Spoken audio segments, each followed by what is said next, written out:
Maddie, what did I tell you to do? Pajamas.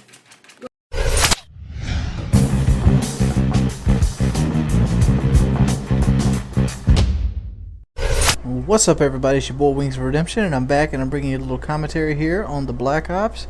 And as you know now, the day is November 3rd, and we're kind of winding down toward the end of the anniversary of Black Ops. And generally on the anniversary of Black Ops, we pretty much wind down and say goodbye to the game and whatnot. And I'm going to give my overall thoughts of Black Ops and what I hope to achieve in Modern Warfare 3 in this video. Black Ops, in my opinion, was one of the better Call of Duties in the last segment since Call of Duty got popular, which I'm referring to. Call of Duty's pretty much been popular since Call of Duty 2, but the one we all know and love pretty much comes in basically at Call of Duty 4. So far, Treyarch has made my favorite Call of Duty games, and I was very excited coming into Black Ops because it was a Treyarch game. And with that being said, I was super frustrated at the beginning of this game, and I even lost my voice. For those of you who don't know, I'm a co-host of a podcast called Painkiller already, and it kind of affected me on there for a while, basically because it threw a new mechanic into the game that I was not used to. And it pretty much frustrated me, but now I've pretty much grown to live with the mechanic, and as Black Ops as a whole, I really do like the game. It is like all the other Treyarch games. It does have a really strong weapon, has a couple really strong weapons that kind of outclass everything else, but just like everything in life, there's always going to be someone that's a little bit better, and always going to be a top tier weapon in every class. I've happened to be using the top tier weapon in this game right here. It is the FAMAS, for those who've been living under a rock, and it didn't really hinder the game that much. Generally, you could beat the FAMAS with every weapon, unless it was like a one-on-one showdown at medium range. For the most part, not using the FAMAS didn't hinder you so much. So in that aspect, I really enjoyed this game. And most of you that came through my channel most likely came through my channel via Black Ops or Modern Warfare 2. And during that period of time, I was pretty much stat padding. And stat padding is something that I got into just recently, and before I even started my YouTube channel. For those that started my YouTube channel sometime October of 2009. It's about to turn 2012 now. Soon be going into my third year of doing YouTube. And it's basically, the reason I got into it is because I used to have like a 1.7 KD going in a World at War, and my buddy Z7 Taylor and I, we basically started new accounts to see how high KD we could actually hold, and I found it super fun. I found the breaking down the maps, the whole elements, really fun. And so what I ended up doing is I got into YouTube shortly thereafter, and on YouTube I started out my Unlimited UAV account, which is the one you'll see me playing on right here. It's the very same account. And what happened is I got known for having like a 3.5 KD, and and it pretty much just stuck with me from there, because I pretty much set the benchmark for impressive games, the consistency of impressive games, and that's what I kind of got known for. Well, the more I played like that, the more I hate the style, to be perfectly honest.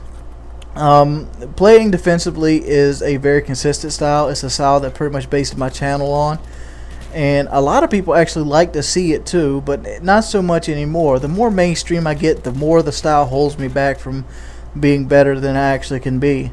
So in Modern Warfare 2, Modern Warfare 3, I'm sorry, I'm looking to basically hold a 2KD, and anything else, just go for the win. Actually, I'm not even worried about holding the 2KD. Whatever I get, I get. I'm gonna use the stupid weapons, gonna use whatever, and just play around. But I'm always gonna be going for the win, because the win is the most important factor. I recently watched a documentary about Pete Rose, which you can see on Netflix if you guys want to check it out if you live in the United States or Canada. About how his father instilled on him that he would buy him ice cream every time they won a game. He didn't buy him ice cream when he went 4 for 4. He bought him ice cream when they won a game. And that's something that Woody actually instilled into me, because I used to didn't care about win-loss whatsoever going into Modern Warfare 2. My Modern Warfare 2 win-loss on Limited UAV was like 137 or something like that. That's just whatever happened, playing randomly, not caring, just stat padding the KD. And the fact is, you can see how far I've come as a player on a whole from that. Like my Modern Warfare 2 KD was like 284 on PS3 with a 137, and Black Ops, it's a 370 with like a 5 win loss. It might not be a 5, it might be a 4, somewhere 4 or 5. And that's just after I met Woody and got instilled with me the knowledge of victory. Now I'm just this player that I don't accept anything less than victory. And it's not a bad trait. It's not a good trait either, because it kind of hinders your ability to enjoy the game. And I'm going to try to go into Modern Warfare 3 enjoying the game. I'm no longer going to attempt to be, you know, seen as this great player or anything else. I'm just going to go in there as a guy that's able to win games. So don't be surprised if you see more games like this right here. This is by no means a YouTube game.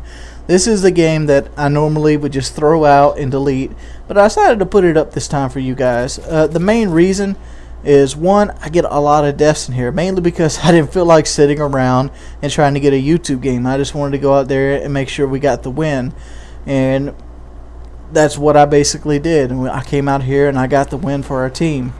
I did have one other guy playing with me, and his name is Mr. Sink, I think, Sicker. I don't know how to say his name. SIHIC, whatever. Some weird, you know, gamer tag handle name.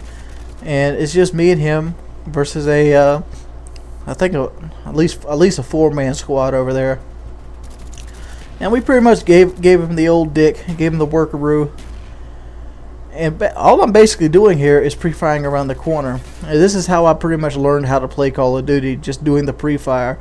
And you kind of can see how a certain game has already been rubbing off on me, how the playstyle has changed a lot from what Black Ops is for the next installment of the series. But if you want to do me a favor, kind of give me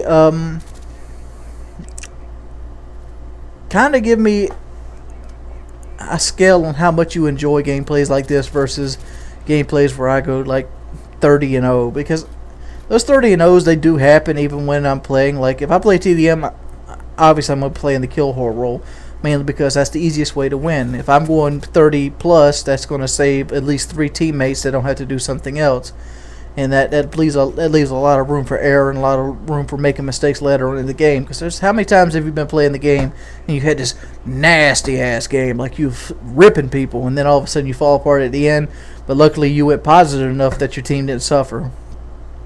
And that's just the way it is. Look at me waiting on him. It's like, come on, baby, just die for me. But this video is shortly winding down. Do you guys want more movie reviews? What do you want to see while we're sitting here waiting on the while I'm counting down the Modern Warfare 3? And also another question: do you guys want me to put Skyrim on this channel or my secondary channel? I'll do either one. It doesn't bother me. But I do plan on playing a good bit of Skyrim, and I will be doing live sessions. I won't be doing a total Let's Play. I'll be mainly kind of do what you see me do on Wonderlust. Just make a character and fuck around. And just basically record myself talking while doing it. If that's something you're interested in seeing, let me know. Because I'm trying to start playing video games for fun again. Because all I do is stress out now. And I'm tired of stressing out.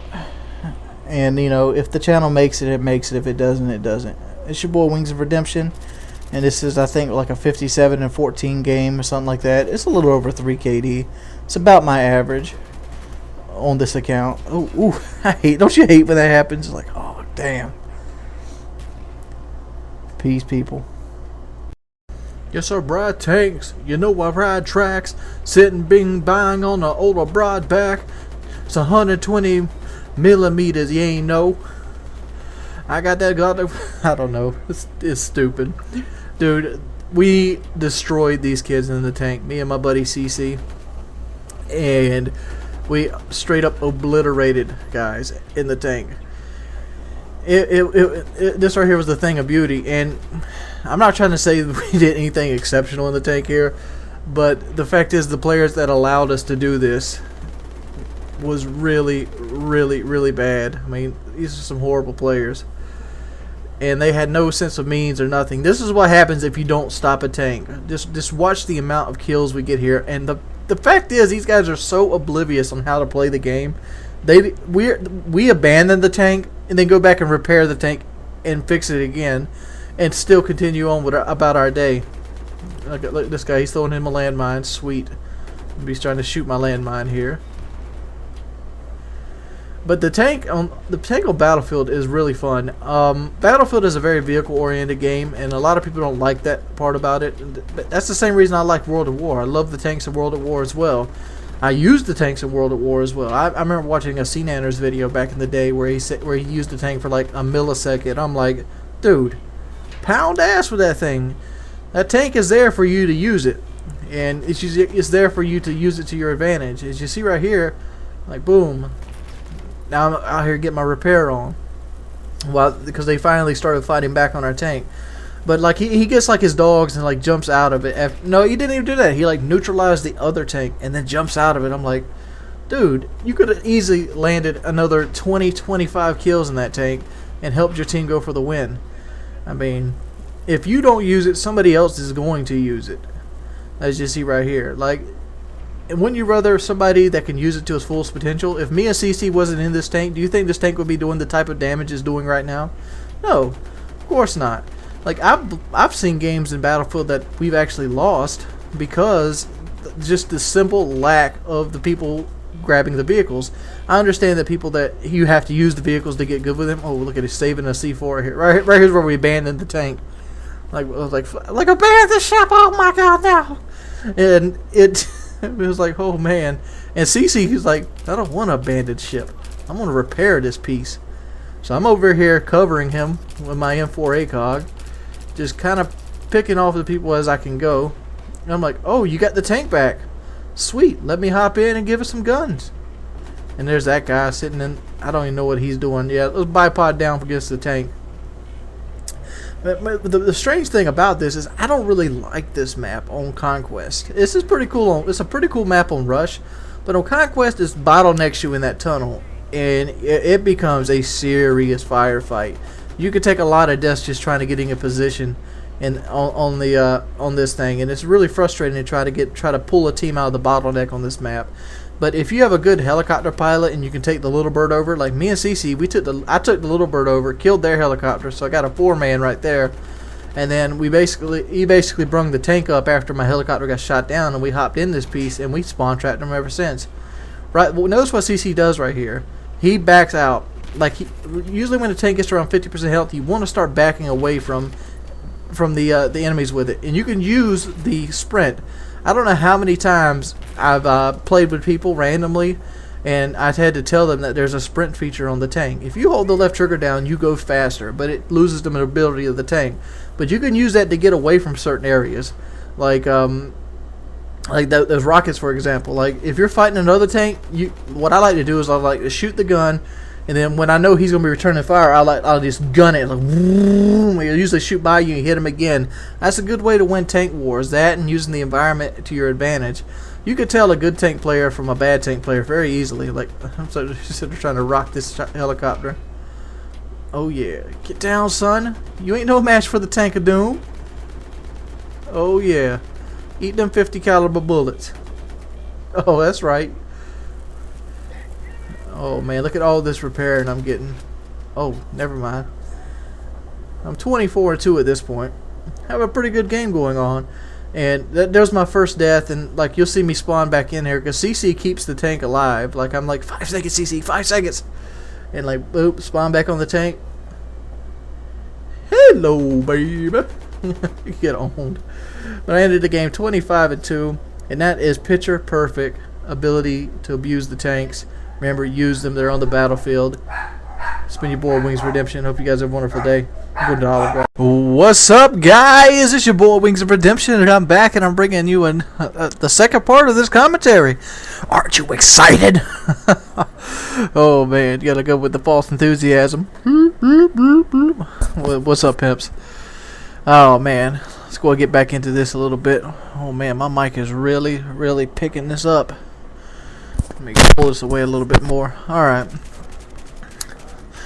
Oh, 2-piece. Where's my biscuit at? Oh, at the last video, you noticed that I pretty much talked about trying to change the reference of the term tank whore to something else. And what we come up with in the comment section was a couple nice lists. We could call it knighting. We could call it tanking. We call it banking, which is a mixture of beast and tanking. I guess banking does rape people. They charge $8 now if you don't get a direct deposit every month into your checking account. Horseshit. And they called it tank multi-fornication. I don't really know what they call tanking. I think tank, like tanker or, you know, knighting would probably be the best term, or maybe being armored. You know, being the armor guy. I don't know, kind of like the side of like the knights in armor. You know, you pretty much the armor of the force and stuff that takes all the hits and blows. I don't know, you kind of get the point. Oh man, I'm actually trying to RPG this guy. Let's go ahead and fast forward past this part. Actually, we probably don't need to do this. I don't remember this part being that big. Right now, boom, we're going right back into the killing over here across these cars. Oh man, I got a couple things planned out for Battlefield that I want to get out before Modern Warfare 3 comes in full swing, and I start doing videos on that.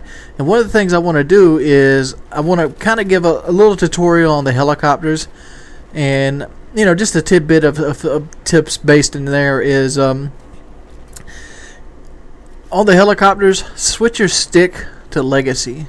Right, you know, it might not make sense, but if you flew helicopters in Bad Company 2, Legacy is the way to go. Because right now, when the generic, your right stick on your controller controls the roll and the momentum. If you take that away and put that on the left stick, that makes the left stick control the roll and everything, and the right stick control everything else. It's a lot easier. At least it is in my opinion. So that's one pro tip I give you, the helicopter. Another pro tip I can give you that I just learned today: if you hold L2, it slows the jet down. Makes it much easier to fight people. And I still don't know how to turn really well yet, so I'll figure that out with you, because, you know, jets are new to me as well. I didn't really use them in Battlefield 2, because when Battlefield 2 was out on PC, what I did was I sniped, and I sniped a lot. A lot. Oh man, what's some other games I'm looking forward to? Skyrim's coming out. Looking very forward to Skyrim. We'll post some gameplay of that up. I'm actually going to be popping Oblivion back in. I said I was going to do it probably 2 months ago, and I never got around to it. And you kind of try to get another Oblivion character going. Try to get myself back in the groove of the Elder Scrolls world. I just hope my PS3 copy of Oblivion will hold up, because Oblivion was one of the first games I bought with my PS3. When I bought the PS3, I think I bought COD 4, Oblivion, and like Turok. I bought it all at one time, you know, just to try to get me started, because I didn't get the PS3 on launch, because when the PS3 first came out, I was busy with school and work and all this, and I didn't really have time to do anything. And also, I was still deep into the PC gaming genre, and I also was playing Diablo 2, and I think I was also playing on PlayStation 2 Modern Combat 2 as a Battlefield 2's like console port of the game, which I still love to this day. I think they should bring other maps back from that game, such as Backstab. I don't know if anybody remembers Backstab. Backstab was a beast of a game, and it was very exciting. They should bring Backstab back. But if you notice right here in the gameplay, I'll switch to 3 engineer classes. That's how hard I was beasting these kids. So just keep a lookout for that. I don't really like this UMP-45 since they've rechanged the thing up. And I seem to lost my track of thought 110% there. So just give me a second to hold up. Alright, I was talking about Oblivion. Thank God for selective editing. But I go back and I was talking about Oblivion. Yeah, Oblivion is a game I love the hell out of. I first watched my brother play it at the time, and then I got into it. And it was really a fun gaming experience. And I think the fact that I played Fallout has kind of ruined the gaming experiences overall for it. And another thing that kind of depresses me is Oblivion on the PS3 doesn't have any trophies.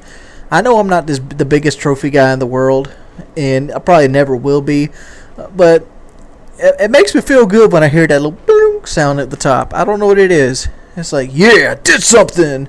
It's like a little congratulations or reward for you. But since I started playing the PlayStation more, I've kind of slipped more towards wanting to get the achievements on games I've already gotten, but I kind of don't want to do it as well. Like, such as Fallout. Like, I have Platinum Fallout 3 in New Vegas on Xbox. And I want to do it again on PlayStation, but I kind of don't. And I keep fighting myself. I'm like... and a lot of the old PlayStation games only have trophies. Like, for example, I bought Silent Hill Homecoming for Xbox for Zord-based Commander to play. And it had achievements on it. And, you know... me and him had a little falling out, and we're still friends and all.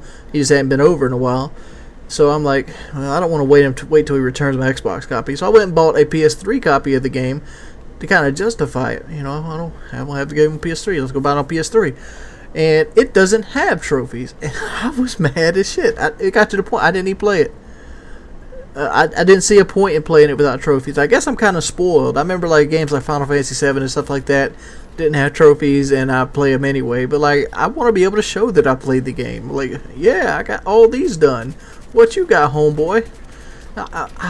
It's just something. It's like gloating. Like, you remember like I remember the first game I can remember that did something like that was Final Fantasy VIII, when you beat the Omega weapon, and the Omega weapon dropped the proof of Omega to show that, so you can show all your friends that you beat him, and that was cool.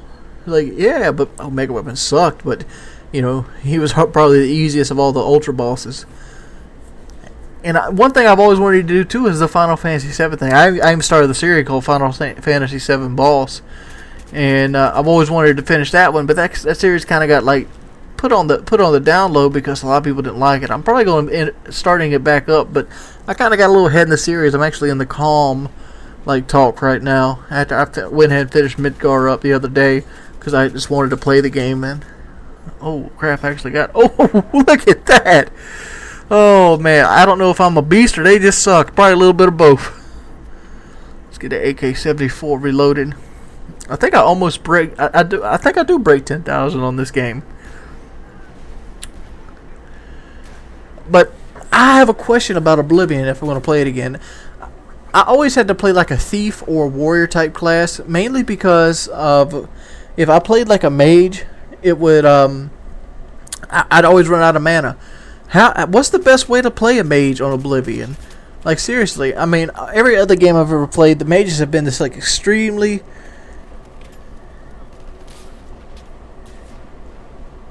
but the mages is like extremely overpowered, and Oblivion, it just seems like the complete opposite. But I love the mage storyline in Oblivion. So if you guys can give me some quick mage tips before I start playing this thing again, that'd be much appreciated. And you might notice there's a guy named Chinese Empire and a guy on my team named Chinese Teabag. That's his little clan buddy. They don't really play a lot of Battlefield. Chinese likes to play a lot of NHL hockey and such. Ooh. Oh, and one more thing, since I was sitting there thinking about Oblivion. One of the reasons I want to get back into Oblivion, I watched a video by Link the First, and this guy's got like 20,000 subs, and he's got some really cool videos if you guys want to check him out. If you do check him out, could you go ahead and put in his videos profile that Wings sent him? Wings sent you, or Wings let you know about him. Be much obliged. That's been your homeboy Wings of Redemption, and this has been a beatdown courtesy of the Russian AK-74U with the ACOG, and I think I go 34-2. Peace, people.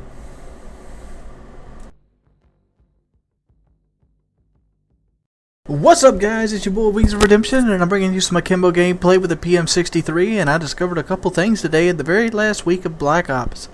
One thing I discovered, that when you're playing with a party, as I am right here, I got a party of 4 counting me, it is rather hard to do well without kill streaks to back you up.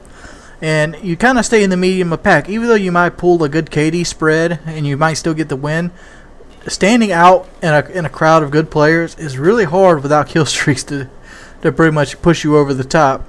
And I kind of see it this way. Like, I come somewhere right in the middle of the pack on this game, but I do rather well with what I have to do. At least I think so. I think I end up going like 28-10 or something along that nature with the dual PM63s on domination. And I try to keep moving around, and I break a couple of my own rules here by such as pushing the third flag.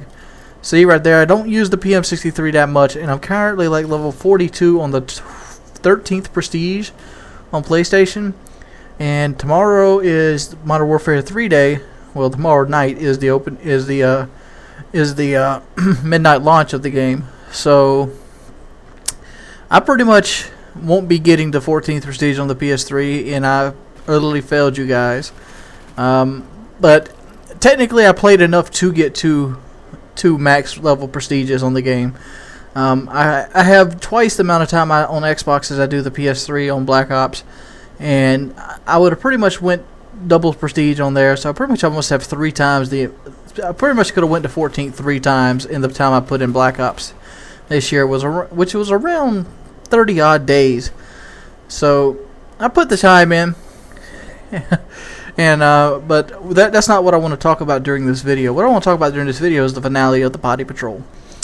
For those of you who don't know, that I pretty much have 2 little children living with me when I moved my girlfriend in, and one of those children had a little potty problem. Well, we have now remedied that potty problem, and I'm here to just basically give you the answer in case you run into this future on in life. Whenever you think back to your boy Wings of Redemption, he dealt with it and how you won the battle. What we ended up having to do is we went to a doctor, and she basically gave us the idea of trying to make it fun. We obviously tried to make it fun before, like we tried sticker charts. We tried, letting him play his Nintendo DS while on the toilet only. We tried, sitting in there singing songs with him. But what worked best with him, we even tried the opposite of the spectrum. We tried sending him to bed early. We tried, only allowing him to drink water if he pooped his pants. We took his TV away. We kept trying other stuff, but he kept doing it. So what ended up working for him, which will probably be different for every kid, but the fundamentals is the same, was reading a book. We ended up getting a timer because he would get very impatient while sitting on the toilet, and he looked at sitting on the toilet as a punishment. So instead of sitting there and trying to use the bathroom, he would sit there and think about how mean me and his mother are. So what we ended up having to do is make it a fun time. So we started reading him stories on the toilet, and we put a timer there to basically let him know how long he had to sit there. Because he always asks, can I get up yet? Can I get up yet? No, you can't get up until the timer goes off. So he knows that when that bell rings, he gets to get up. And you have to let him get up regardless. And eventually he'll stop wanting to get up and want you to finish the story. And when he gets relaxed, and with the seat pretty much cushions it, because for those of you who don't know, a toilet seat's designed to spread your butt cheeks apart for you. So it's rather easy to clean up afterwards. And with all that aside, he gets relaxed. He's listening to the stories, having fun. He'll kind of go ahead and start pooping. It's been very successful for the last 2 weeks. He has been accident free, and he even went to his father's and his grandmother's, and neither one of them did his routine with him, and he went to the toilet by himself. So I'm gonna up in my end of the bargain and get him what I would told him to. For a while, I told him if he would stop using underwear, I would see about getting him a T-ball, which is already past now, but when I made the promise, T-ball was about to come in the thing. And I would buy him superhero underwear. So not just Superman, superhero. So I'm probably going to go ahead and look into to do that. Oh, man. So I will be at the midnight release for Modern Warfare 3, which is the same area. So if you're in Conway, South Carolina, and you want to hang out at the midnight release, I will be there at the GameStop in Conway, South Carolina. I will be picking up my copy of Modern Warfare 3 for the PlayStation 3.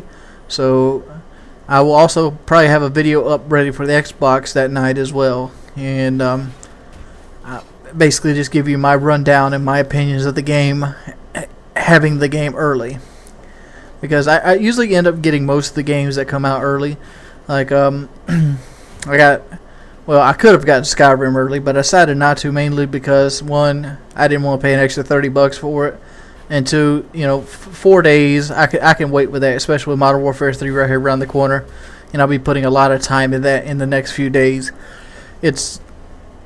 it's just didn't seem logical. But I will be putting a lot of time into Skyrim, and I will be doing Skyrim videos, and pretty much odds and ends of Skyrim being going to go to War God YouTube. So if you aren't subscribed to War God YouTube and you want to see odds and ends, you pretty much they'll all go on there. So I'm pretty much start putting anything that I don't think is good on my channel on War God YouTube, and make it so it's not just a Let's Play channel.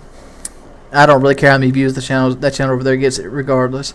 You notice I did a little super fast mode there, mainly because I kept trying the same thing over and over again, and I kept going 1 for 1 with it. So obviously that's not a good strategy to do with these weapons. But these weapons are actually rather fun to use when you just don't give a shit no more. It's like, all right, it's like a challenge. It's like a game of chess. The map turns from PowerPoints to pretty much power objectives. Like, how do I beat this guy with these weapons? It becomes like a test, like a puzzle. And it kind of part of the scrub part of me wants to say they should make these things almost recoilless, because they're really horrid. Like, they're good. They're like really good shotguns. I'm not saying they're about the same same lethality as a shotgun and the range they have. But they actually have a little bit more range than the shotgun. But like shit like that right there. Good thing I switched to CZs. But it's just, you have no range with them at all. And I ended up going 28 and 10, 3 captures, 3 defends. As I said, it's been your boy Wings of Redemption. Check the description for my backup channel. What's up, guys? It's your boy Wings of Redemption, and I'm back, and I'm bringing you some Call of Duty Black Ops. And it's good. No, what? This isn't Black Ops at all. What the hell am I actually talking about? This is my first game on Modern Warfare 3. Not the first game I ever played, but my first game I'm going to be uploading. And the reason I decided to upload this game and not some beast gameplay where I go apeshit is because this gameplay is versus another commentator, and the term of Xjawz.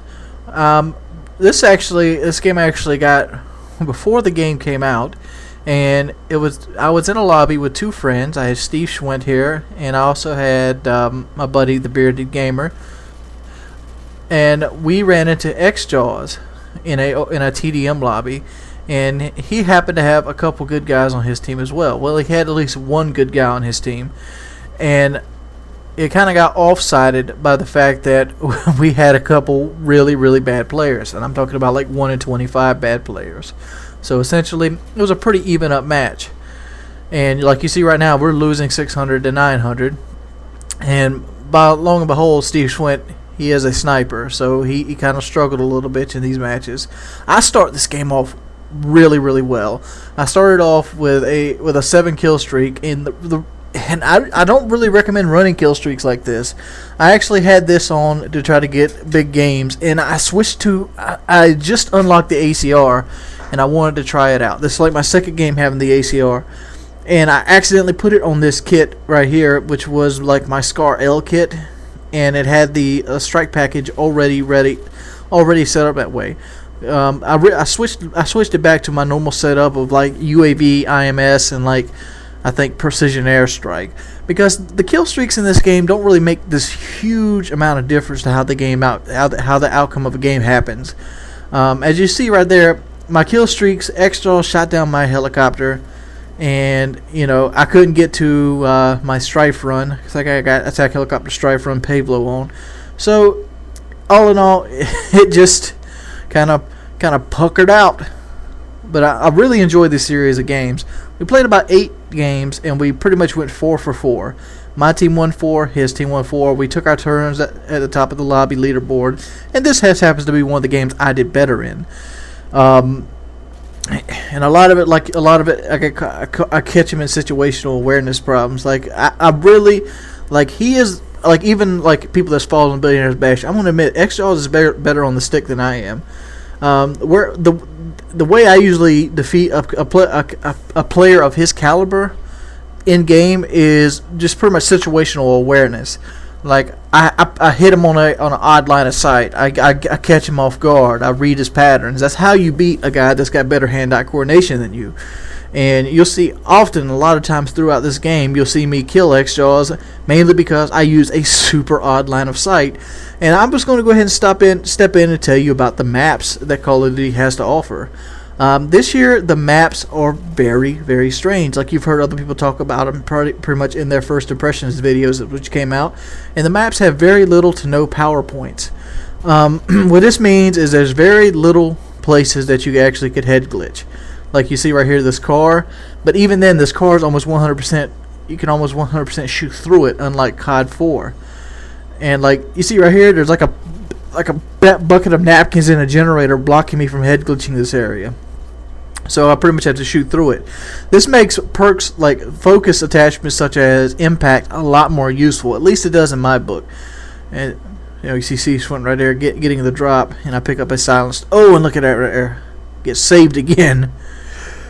But it makes situational awareness a lot more key, because you have to pretty much what like if you ever follow MLG, known as cutting the pie, you have to cut the pie a lot in this game. And what that means is you pretty much got to get the jump off of a hard corner. And hard corners are basically corners you can't see around to. It usually generates into a corner. Like you'll see, like most of the maps are designed this way. They're hallways and the hard corners, and there's sometimes things in the middle of them, but you can't head glitch at all on them or thing. Like this tunnel is one example of being innovative. This right here was not a design flaw. This right here was designed to give it some kind of PowerPoint and some kind of line of sight that's unique and odd. This is pretty much the new head glitching in Modern Warfare 3, getting that odd line of sight. You'll find these throughout the map that has this odd line of sight, and that's where I'm going to focus most of my power and my situation onto, is learning these really odd lines of sight that gives you an advantage. Because if the guy coming down this tunnel, all he can see of me is a sliver, and if he's not paying attention and he comes down here full sprint, he is toast. And I'm just going to go ahead and talk about a couple more aspects of the game, since it's actually my first Modern Warfare 3 commentary. Oh, big up Betty tip coming up right here. You're going to see me, boom, I see this guy. I'm like, oh, watch. I throw the Betty over it. And that right there basically lets me know that if he comes this way, he's done. And you watch out, he came that way, he's done. That pretty much eliminated my line of sight. Betties are super, super good this game. They're not always going to get you a kill, but if you have pretty much a good grasp on where people are coming from, you could use them like that as an offensive tool. You also can use them like that to cover your flank, because this map the map designs are made to hinder camping, and it does just that. It hinders camping a lot. So much for like a player like me. I'm a defensive player. That's what I do. I like to play defensively. You see right there, I got Sleight of Hand Pro, Assassin Pro, and I got Steady Aim on. And Assassin does not hinder the game as much as I thought it was going to. When I first seen Assassin, I thought it was going to be more like a Black Ops type of scenario where it just slows it down to a crawl. The game is so fast paced, and you pretty much get in a firefight almost every other corner, that you just can't.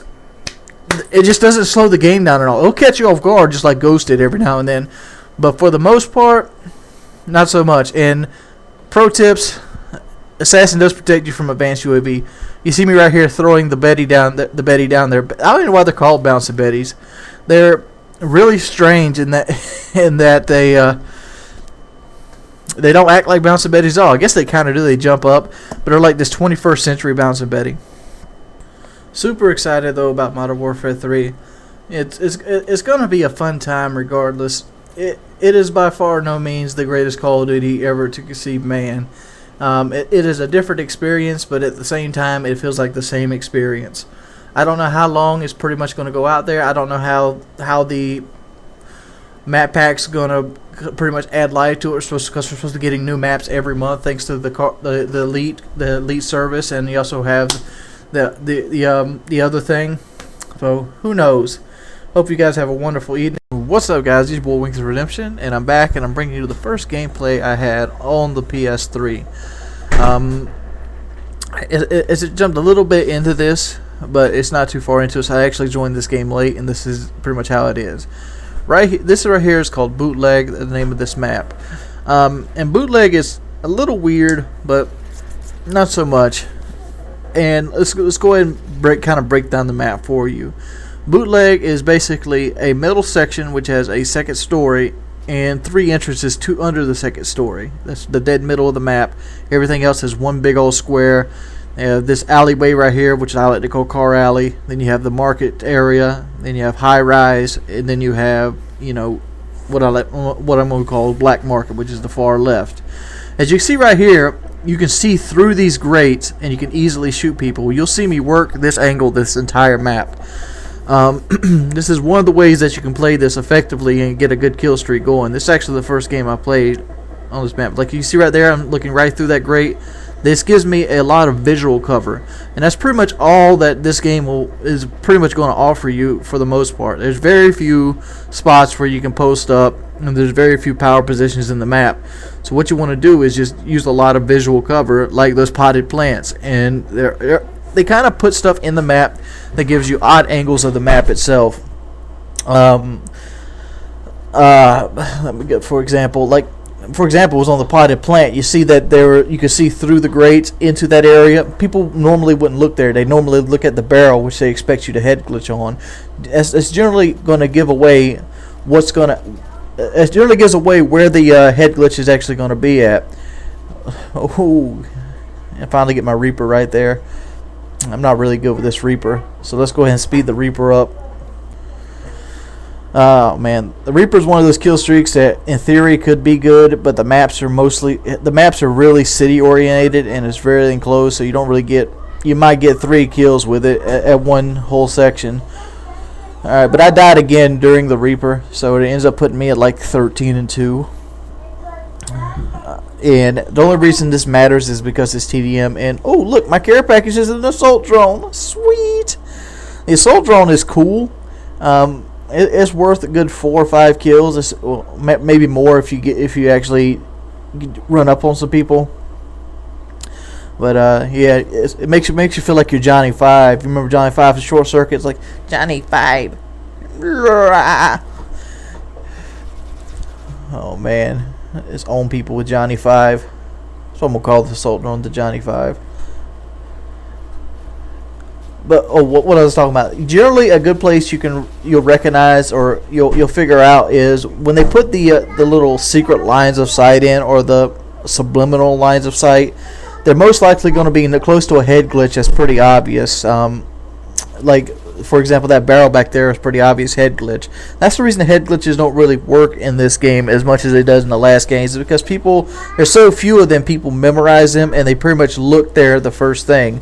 So not being at the head glitch is actually a benefit than being there, unless you're under really heavy fire I hit him with a missile. Unless you're under really heavy fire and there's no other place to do. I mean, I'm not trying to say don't use head glitches at all, but if you want to be sneaky and you're going to be playing the wait route, it's best to use the alternate line of sight, because people are always going to look at the head glitch first, even if the alternate line of sight becomes more popular. You can trust me on this one. Ooh, good thing grenades are weak as dog piss on here. Oh man, my money fell out. So far, I've been really enjoying the game. There's a couple things I don't like so far. Like, if the host of the game gets kicked, it backs everybody out without asking anybody. Like, for example, it'll, like I said, it'll back everybody out without asking anybody, do they want to follow him out? And that will pretty much give you a loss. Dashboarding on the enemy team still gives you a loss if you make the other enemy team rage quit. But there are some things they did to try to combat this. They pretty much put it so that if you get host, and it'll migrate off of you instead of kick you, so it doesn't migrate to you again. That's a very positive thing. So pretty much host migration is almost always going to work, unless they actually cut their system off, which will just disconnect you from the server and give you a free loss. Been really enjoying the Modern Warfare 3 game. There's going to be lots of tips and tricks. Is there any maps in particular that you guys need help with? I'm currently sitting around a 4 KD on the PS3, and we win by 1 kill. I went 19-6. It's your boy Wings of Redemption. I hope you guys have a wonderful evening, and stay gaming, pimps.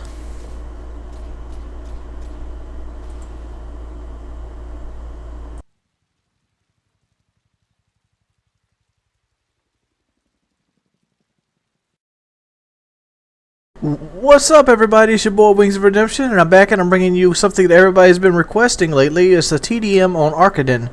This is like the terminal map of Modern Warfare 3, and I'm going to go ahead and break it down for you. This is to start off. I don't know which side I'm on, but the side that spawns outside.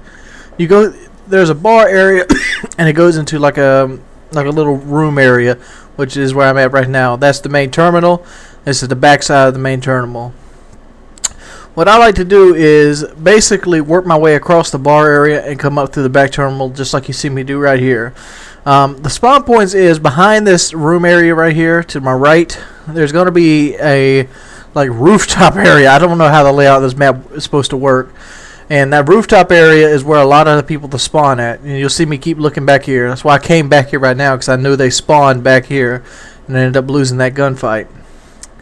So right here, so going back to the same area. I like to stick around this bar area, mainly because you can use the bar itself to kind of pretty much head glitch your way down here and just pick these guys off. And you can also use this potted plant.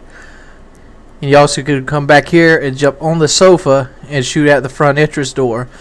Every now and then you'll get that one guy that spawns randomly back here. And he only spawned because my teammates are in their other spawn. That's like an auxiliary spawn. So I'm coming over here and I'm using this little potted plant area to try to head glitch my way. Just try to use the most cover as I can. And I seen that they spawned back in that other spot again. So I'm just constantly just trying to keep myself out of balance. I'm running away here. And I'm going to use the potted plant to my advantage this way. Another pro tip I can give you right now, since I got really not much to tell you about this other than that, as in the video right now, is Stalker is a impressive perk. It is one of the best perks on the game. When I originally seen it or heard about it, I didn't think Stalker was going to be that good. But here's some pro tips for Stalker. Run 4 sensitivity. If you have anything lower than 4 when you're using Stalker, it's going to really hurt you and it's going to feel real sluggish. But I found that 4 sensitivity will make the left and right movement work, make the aiming on the left and right movement the same speed as the actual strafing. I keep calling it strafing. People want me to call it strafing. Strafing patterns. And it'll really diffuse the opponent, and you'll have a big advantage on a gun-on-gun confrontation. That's what you see me doing right here with the Type 95, which is probably the best gun on the game. But that's my opinion. Seeing as they spawn out there on the rooftop, they got to come through this room with the window that you see me looking at right here and shooting at.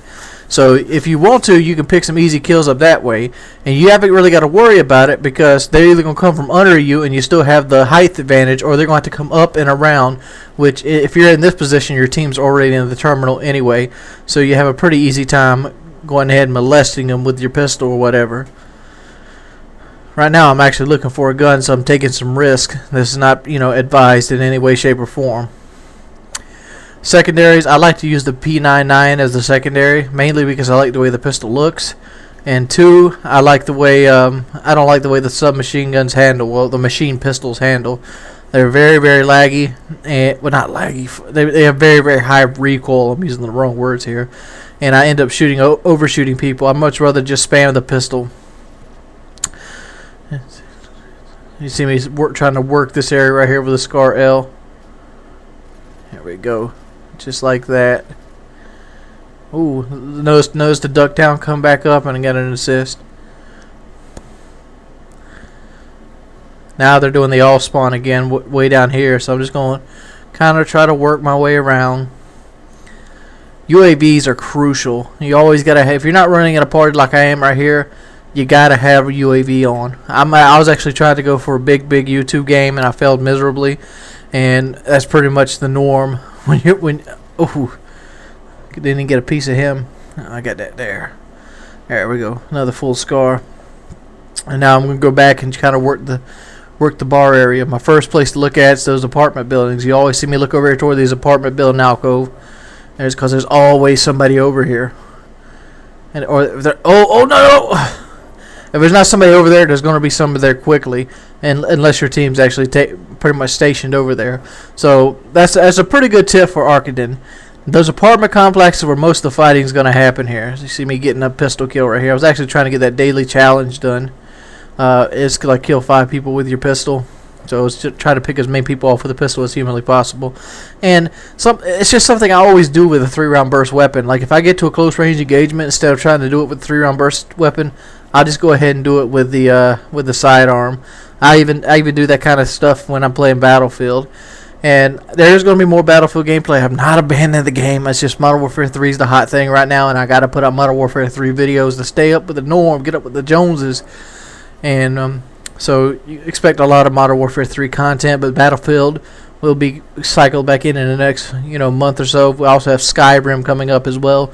And also I have another thing I want to actually try out or try doing, and is a not really a let's play, but like a play and record a long session of like Fallout and like do choice narrative over it. I guess you could call that audio commentary, but it's a little more story based. So I want to try that out and see if that works any better.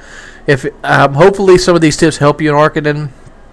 These are just tips that I've found that's made playing the game easier for me. I'm currently holding like a 2.9 at this point after some very bad domination games. I have around 1,000 kills and about 270 deaths. So it's been your boy Wings of Redemption. His mind raced as he came up the hill, his trusty horse thrusting into the visions of his father, holding him closely as he looks over to the horizon.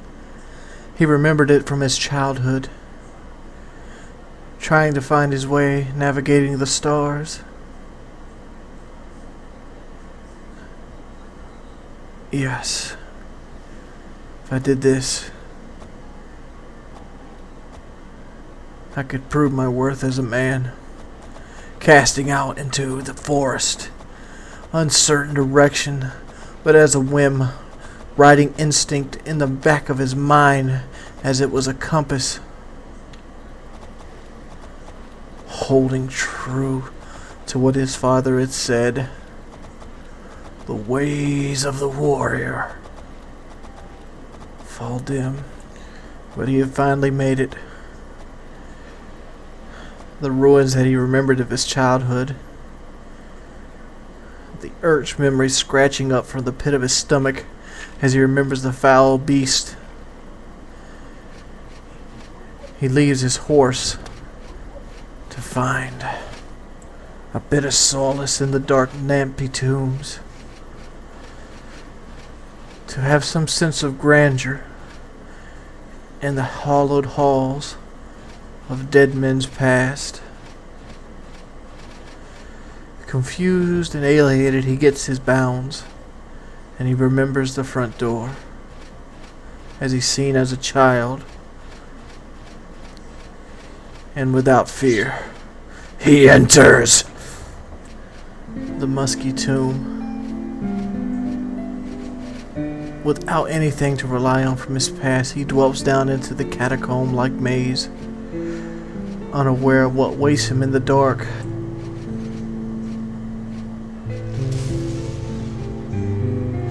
Blast, the lightning from a foul creature spawned up from the bits of Satan's belly. He quickly dispatches him with his father's worn sword, this crude instrument, only to dwell down into his childhood past of thievery. But it's not really stealing anymore.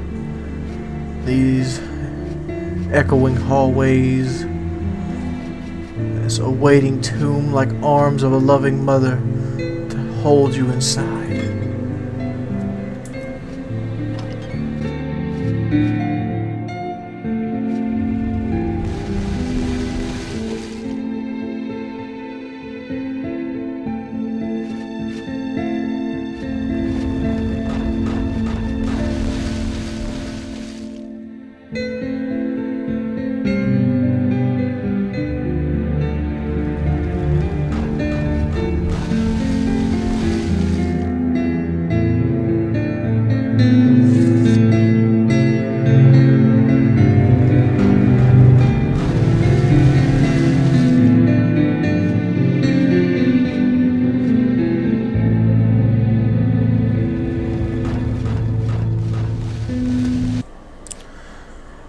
He senses the entrance is near as he makes his move. Like a cat, much like instinct, and counts his stars that he will not live to see himself waste away in this elvish tomb. but thoughts of wonder glow towards him as he notices 3 more imp-like creatures in a cold coffin. All he has to do is to defeat them.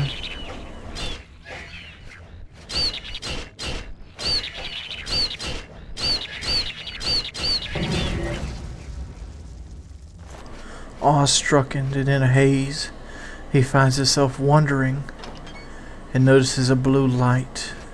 This blue light calls to him. Warm comfort, like home. He feels the battle inside of him rage up and shrugs off the pain as he cuts through the catacombs' occupants, feeling the warmth of battle deep inside of him as his father's sword glows red. Yes! I am here!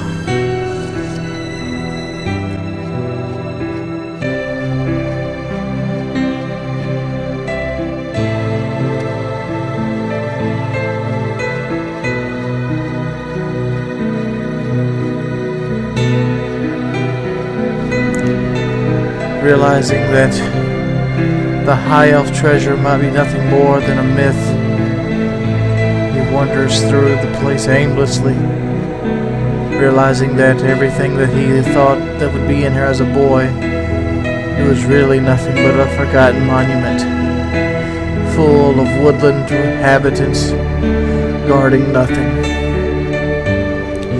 Some rich man's old loot as he packs up his sorrows and heads back out to his trusty steed.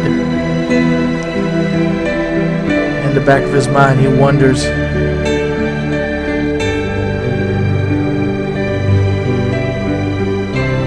will anything ever matter?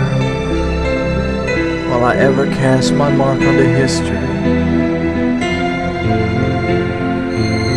Birth to the stars.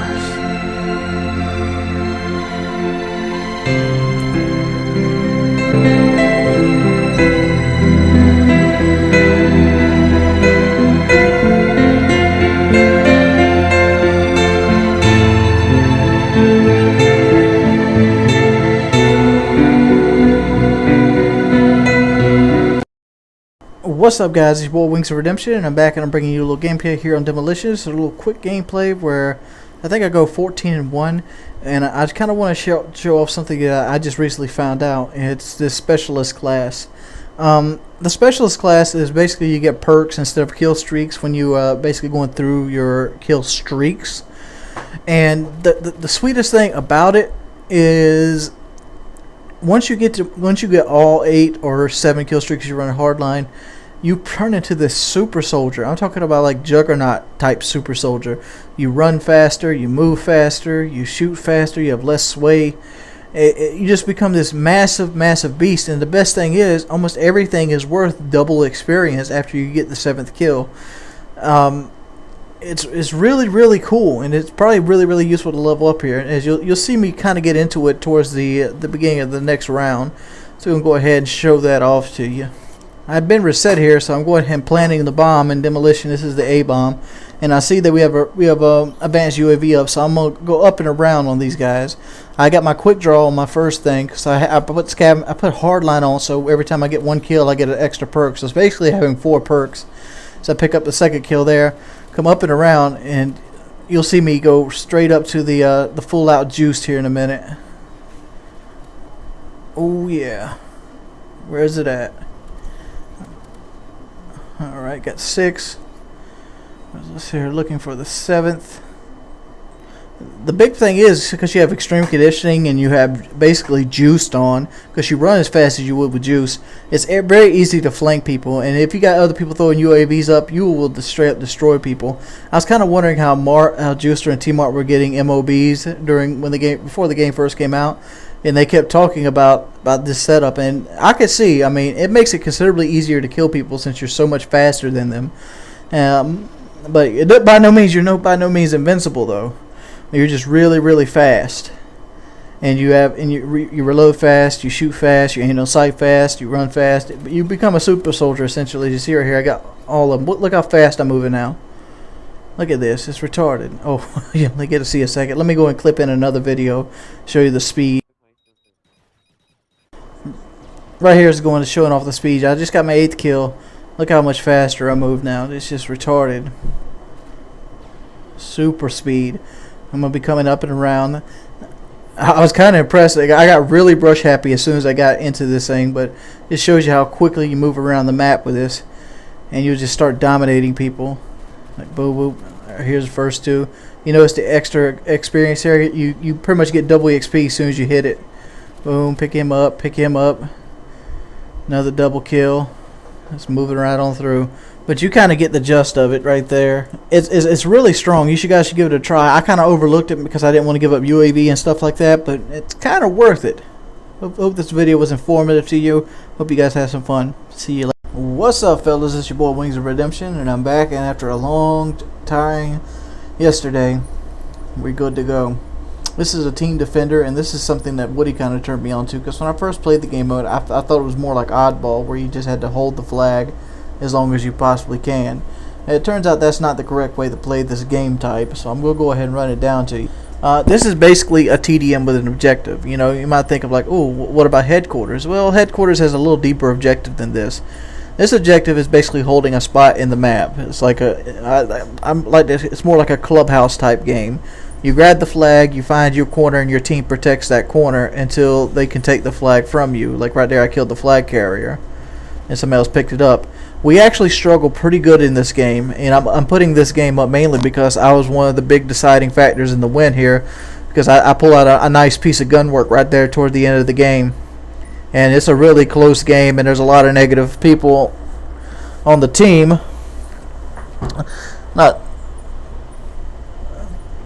But, you know, deciding factors are deciding factors, and I got something going off in my head right now. There you go. I'm going to go ahead and mute everything. But I'm using the M14 Enhanced Battle Rifle. This is a pretty good rifle if you're going to play like a sit-back type gameplay. This is pretty much what the M16 should have been. The M16 on this game is really horrible. For most of you probably already know if you've actually played the game. It's unusable almost to the point. If you're using M16, you'd be better off using any other gun in the game. It's one of those Uzi type weapons, and it really saddens me. But I am overkilling this game because I was making a joke during the stream that I missed overkilling like a shotgun. So I overkilled one of my favorite shotguns, the US, the first shotgun. I don't remember the sequence of the letters in it. And this is an automatic shotgun just like the AA-12, but it has a severe shot limiter on it, and I find it better to use this shotgun as a semi-automatic weapon than anything else, because it has a really good range. It has a really good 2-shot range, and it is capable of 1-shots. And you'll see that. You'll see me 1-shot people eventually. I think I eventually 1-shot somebody in there. Let's see. We're going to set this up. But you see us struggling to keep the flag back and forth, and this is not a game mode that you can. It is a campy game mode. Like, the object is to camp around the flag and just keep going like that. But the fact is, whoever doesn't have the flag doesn't get the right to camp. You pretty much have to push, you have to push, and you have to push hard. And that is the honest truth. I mean, you have to get the flag from them. If you don't, they're going to destroy you with the points. Because once your team has the flag, every kill is worth 2 kills. So when they kill us, they get 2 kills up on us, and when we have the flag that we kill them, we get 2 kills up on them, which means that it's imperative that we hold the flag. And this game, we could not keep the flag. There was long periods where we just couldn't do nothing. Get that UAV, son.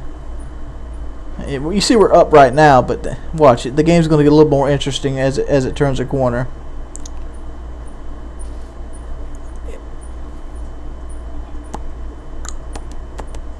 Pro tip with the shotgun right here is when you switch it out, it has a long switch out. Like, it's horrible to switch to.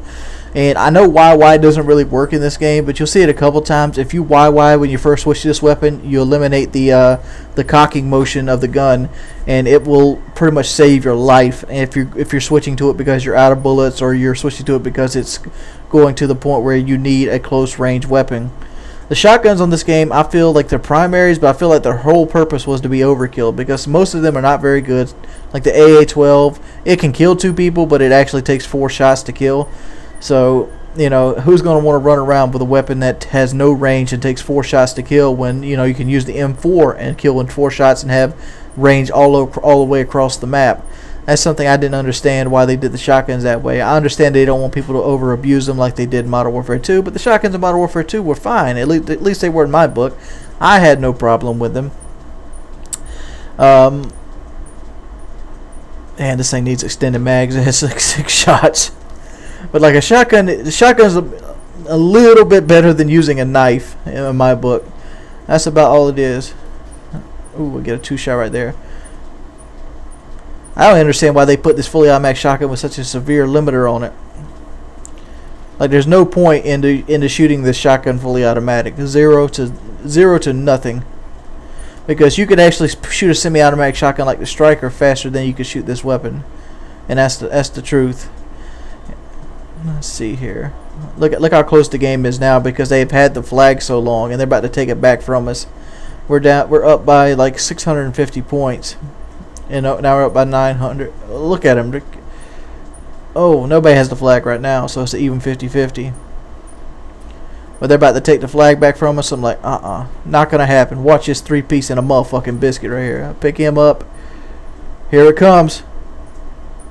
Eat shit and die. Boom, boom, boom, boom, boom, boom, boom. I kill all 3 of them. Time to go get that flag. I switch over to right there. You see the WW switch. End up killing him. Come back here. Flag secured. That's a 5 people. That's a very good ending to the game. At least it was in my book. Hope you guys have a wonderful time. You should check me out on my live stream. I'll be live streaming Skyrim. Like right when you see this video, I'll probably still be live streaming. Peace. What's up, everybody? It's your boy WingsofRedemption, and I'm back, and I'm bringing you a little commentary here, and I'm doing it on the map known as Hardhat. For those of you who follow my channel regularly, you notice that I posted a video from Bob. He's a friend of mine from the Xbox, and he kind of created a video showing how to get a M.O.A.B on Hardhat. I kind of use the same strategy here to try to get the Osprey gunner, and I kind of get my 6 kill streak curse put into effect here. Well, obviously it's a bigger kill streak than now, and it kind of goes array on me, but it's all in all, it's an enjoyable game that pretty much shows a good way to play the Hardhat map. Bob did this basically on domination, so you have 2 flags on both ends of you to tell you if somebody's coming through to you, basically by the blinking of the flag. Here, I didn't have that kind of luxury, so I had to basically use my team to dictate it. And what I ended up coming up with is that Osprey gunner should not be used on Team Deathmatch. There's just literally not enough time to actually get it because you have to score 18 kills. There's no really point streaks on Team Deathmatch because there's no points to get on Team Deathmatch. I mean, right here you see me fail right here with a 3 and the 1. The setup I'm using is Scavenger Pro, Assassin Pro, and Dead Silence Pro with the MP5 Silence. The reason I'm using the MP5 Silence is, one, is the weapon I wanted to use at the time. It's a pretty good weapon, and I expected to get a lot of close to medium range engagements, and that's exactly how I tried to play it out. And you'll see me start controlling the engagements right around here. People wanted me to talk about how I felt about Assassin Pro no longer reloading stuns and nades or equipment of any sort, and only giving ammunition. Obviously, I don't like the fact that it doesn't give you more nades or stun nades. But in the same effect, it also means there's less bouncing betties and claymores to go around. So there's pros and cons to everything. But at the end of the day, it's just like Bandolier. And I dealt with Bandolier for 2 Call of Duties, and I was perfectly happy. And I was actually looking forward to the perk every time I got to it. So I look at it as like a more enhanced version of Bandolier than anything else. So there's really no downside to Scavenger. They might as well have called it Bandolier. I will be streaming tonight, and by the time you see this video, the stream will be starting because I'm going to have to wait till this video uploads fully before I'll start the stream. But if you guys want to come in and hang out with the stream, I will be playing Team Deathmatch tonight, and I will be playing with some friends.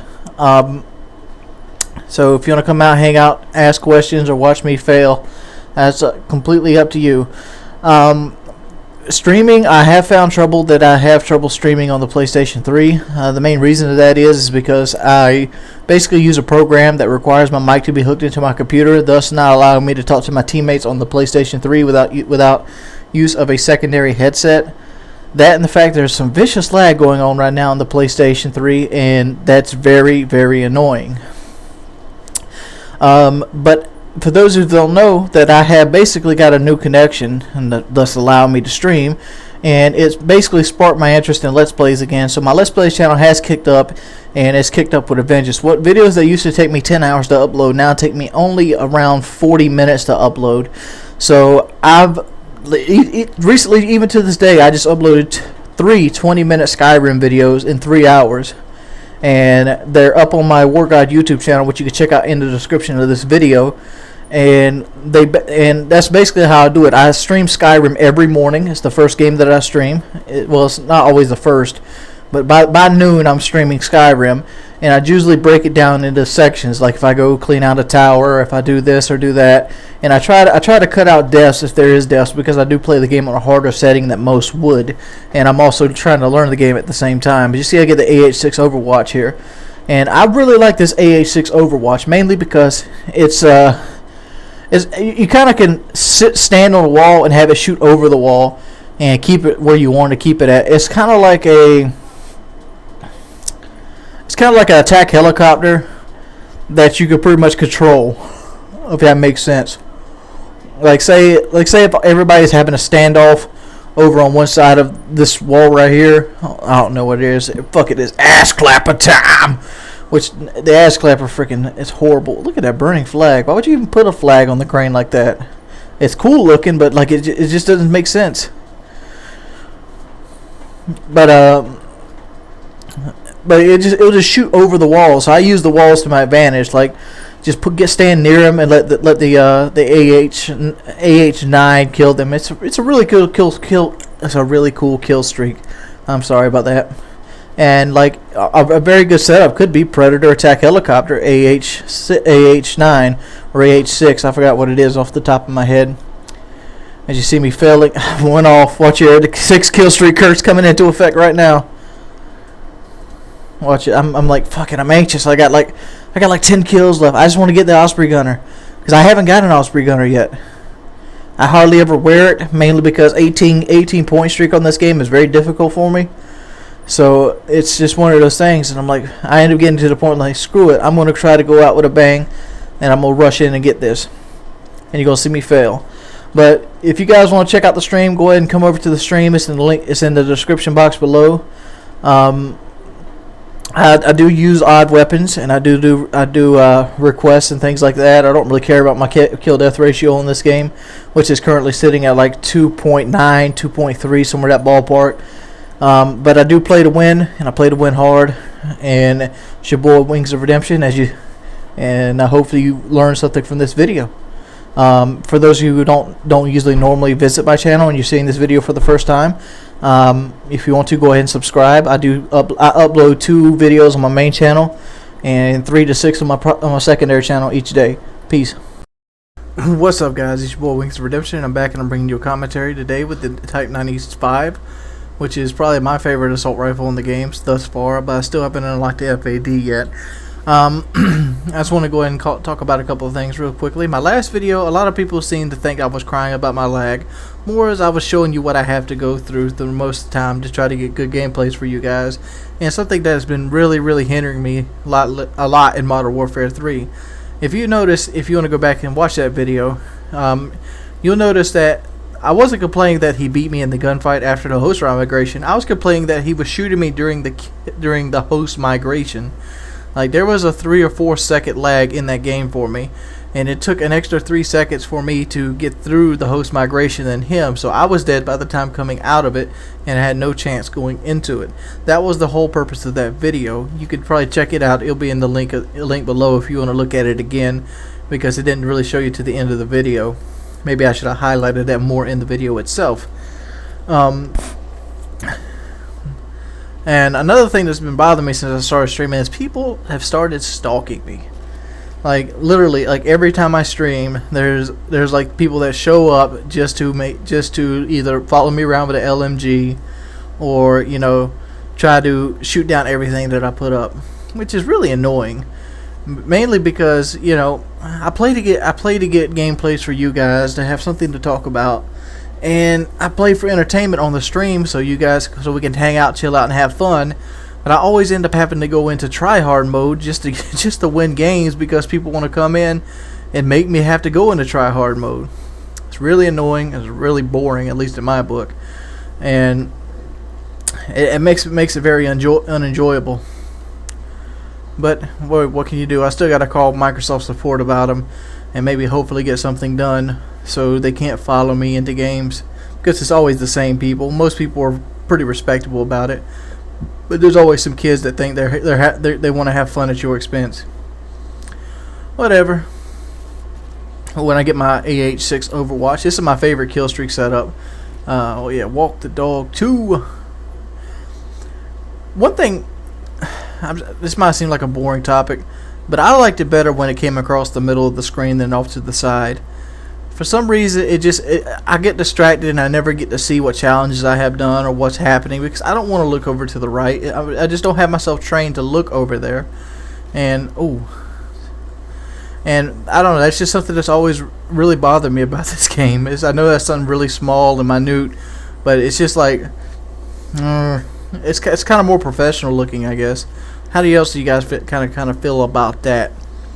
And I want to give a big shout out to my boy Guardian PM. He has hooked me up with the first and second season of I Shouldn't Be Alive, and he uploaded them all for me. And big shout outs. I've been enjoying them very much. I've been playing them as I play my Skyrim characters. And for those who are following my Skyrim Let's Play, which I've uploaded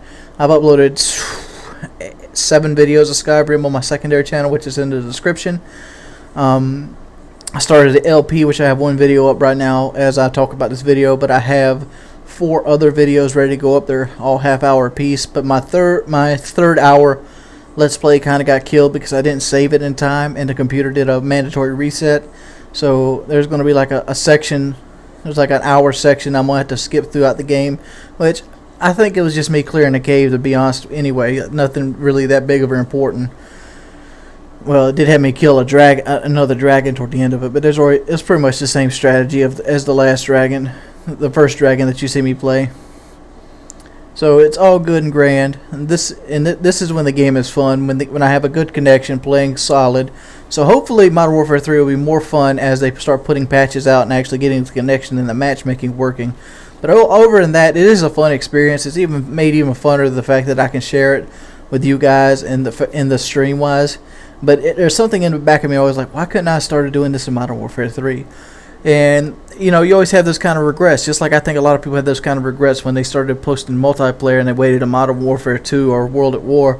Like, why couldn't I start did this on COD 4? Like, because you always remember how grand you were in the previous games. But, you know, each game has its own thing. And I'm not really that good at Modern Warfare 3. I'm about a 2.2 KD player. About a 6 win-loss. It's been your boy Wings of Redemption, and I'm out. Oh, the joys of Interchange. It's your boy Wings of Redemption, and I'm bringing you another commentary with kill confirmed using the G36C with the red dot, the Akimbo FNG9s, and I'm running Steady Aim Pro, Quick Draw Pro, and Sleight of Hand Pro, which is pretty much the normal, what you see in the commentators world today. I'm not going to talk about the gameplay today. I'm going to talk about something a little more soft and more subtle, and kind of get a relaxing tone to you. You guys ready? Since I started streaming, I have not had much time to myself lately, and it feels like everything I've been doing is work. Not to say that streaming is something I hate. I love streaming to death. It's one of the greatest things that's happened to me in a long time during this spotlight charade that's this section of my life, and it gets me closer to my fan base and my subscriber count. I enjoy streaming, and I enjoy the people that show up to the stream. Even more so, I enjoy the people that show up regardless of what I play, because it gives me the freedom to play what I like and what I want, and it gives me the freedom to talk and share my knowledge freely and openly. So, in me, it's a good time. So, yeah, I enjoy that part of it, but there's one part that streaming does take a lot of your time up. And because there's so much enjoyment and interaction with it, it's kind of like a new video game. We all can remember playing a game over and over and over again, well on past of normal expectations, because we enjoyed it so much. Call of Duty is one of those games that's done that for us for a long time.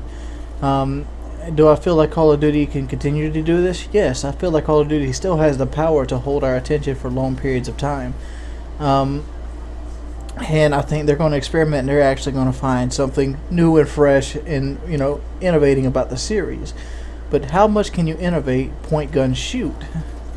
Which leads me to believe, like, I've been reading a lot of magazines lately, and they talked about how the FPS genre only recently popped up to be this large thing. Obviously, FPS for the last 10 to 15 years have been a part of the genre, but it hasn't been as popular as it is today. And the main reason of that is Call of Duty, but how long will a fad last? And it's kind of funny that they had a weapon called the Fad in Modern Warfare 3. And I wonder if they're picking and choosing of that weapon was not all influenced of the FPS genre and it's on probably its last legs. And why I say last legs because Call of Duty is pretty much owned by a company called Activision, which they also own another series which got ran into the ground, and that was Guitar Hero. Everybody remembers Guitar Hero, yeah. Inviting your friends over to duel it out with the steel guitars. Well, not steel guitars; they're actually made of plastic. But it was all in good fun. My first Guitar Hero game was Guitar Hero 3, and I really enjoyed that game a lot.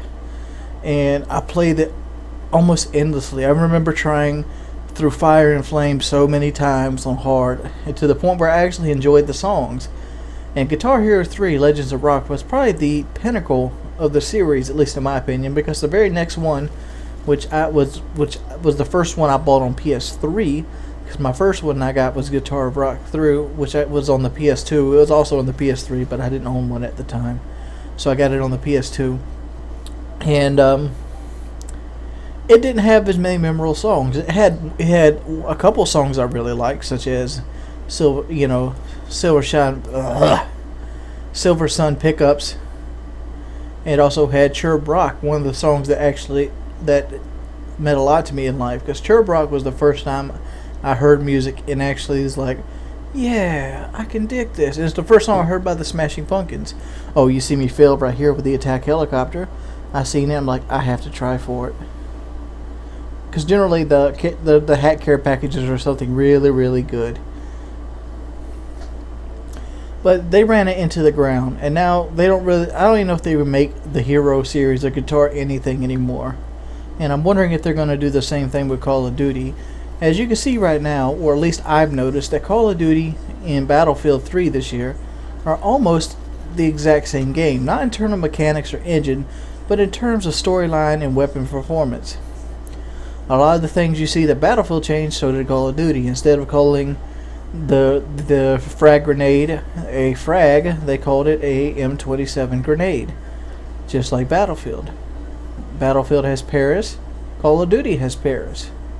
Battlefield put the PKP in, so did Modern Warfare 3.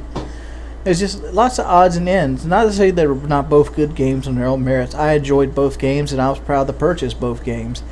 But another thing that I would like to talk about, mainly because with the FPS fad, is the way game companies release these games. The game companies need to be more in line with how are they putting games out. Much so on the fact that they put out 3 solid titles back to back to back to back. For a guy in my position with a little bit of a disposable income, this is not a problem, because what I ended up doing is I pre-ordered them early and paid them off throughout the time. But I'm trying to put myself in the shoes of, say, a McDonald's employee or a Gap worker that don't really make a whole lot of money, but to feed their habit, they probably want all 3 games. What about a person that doesn't even have a job? Say somebody that's like 8 or 9. How is he going to convince his parents to get all 3 games for Christmas? Will he want all 3 games? Will having all 3 at the same time push the other 2 aside? They have to make these choices. And I think they should just let him out more. I feel like Call of Duty would be better with a yin and a yang. Like Battlefield should have came out in March, and Call of Duty comes out 6 months later. That way, when we get done with Modern Warfare 3, you're kind of getting burnt out and tired of it. Probably somewhere around the February-March era. You get your tax money back. Oop, here comes another game ready for you. Games like Skyrim should be slated somewhere between in the October-September ballpark. There always should be a game in that ballpark that will pretty much tide you over till the next Call of Duty game. If Activision was smart, they could take advantage of this and do these spin-off games like that. But if EA was smart, they'd actually support their games and make websites that weren't designed by 12-year-olds. Well, that's just another story in another day. Not to say EA does not make great games; they're capable of very great games. There was the Jungle Strike series. There was the Dragon Age Origins, very good game. But that's a here and a there. What do you guys think about the game's release dates? Other than that, it's been your boy Wings of Redemption, and I'm out. What's up, guys? It's your boy Wings of Redemption, and I'm back, and I'm bringing you a little gameplay with the Scar L on Hardhat. Big surprise. Hardhat is one of the few maps that I can do really well in consistently, and that's mainly because everybody likes to gather around the tunnel, and I pretty much know that traffic pattern since there's pretty much bottlenecks right here in the middle. That's not what I want to talk about, though. What I want to talk about today is my secret to longevity. It is currently 7:04 a.m. in the Eastern Standard Time Zone, and I have been up all night. Partly due to Skyrim, but that's a bird of a different stone. I'll probably be doing a Skyrim live stream before I go to sleep, mainly because I don't know, that's how I roll. But another problem has been keeping me up, and that has been Riley. If for those of you who are unaware, Riley is he's a year-old lab slash beagle mix. He's basically like a huge lab puppy his entire life. That's what he looks like. And he is a rescue dog that we picked up off the side of the road. Riley, being as old as he is and untrained as he is, he has a bathroom problem by going in the house. And we cannot seem to work with him. And since we had him neutered, he has recently started picking up the habits of chewing on shoes. He has destroyed one pair of winter shoes of Shelly's, and he destroyed Gabe's flip-flops the other day. And I don't know how to deal with it. Like, we put him in the laundry room as punishment for it right now, but the fact is, he doesn't learn from it, and keeping him in the laundry room is just like this. It just doesn't seem like the best idea, because it would be torture, because the laundry room is just this plain empty room, and he doesn't like it so much. Like, when we try to put him in the laundry room, he drags. So we pretty much have to pick him up and take him physically into the laundry room, and if he was a bigger dog, he'd fight harder. And you know, it makes me feel bad for him, because I don't want him pissing all over the house or on the bed, which he's done. Like, he didn't know if he was wrong. Like, he got up on the bed all happy and stuff. We're about ready to go to bed, and he decides to take a leak. And it's like, Riley, come on. So there was that. Did I just get a marksman challenge with the assault rifle? How did I do that? There was that, and it's like, I guess we gotta eventually get a cage for him, but like, I don't see the cage being any different than the laundry room. It's just like, I don't know. It's just like, it's really hard to train a dog that's over a year old like this mannerism. Anybody else have any experience with this? And like, what we can do? Cause like, I really don't want to have to get rid of Riley, because he feels like he's part of the family at this point, because he is adorable. He's cute as a button, and I've already spent a lot of money into him. I've got him neutered. I've got his shots. You know, I bought collars. She's bought him like a wardrobe bigger than mine, because I don't think I've ever walked into a pet store without her buying some kind of dog clothes or accessory, which those things cost so much money. It's ridiculous.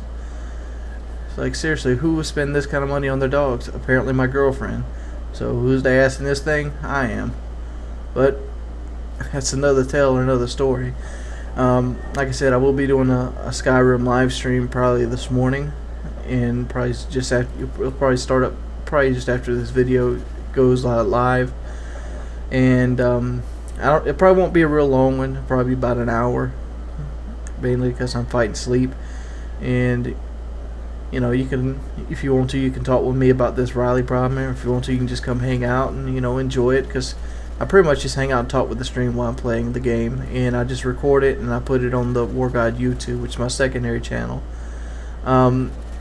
And if you really want to help me out and support me, you can go up there and catch up on the Oblivion videos. They're really good videos.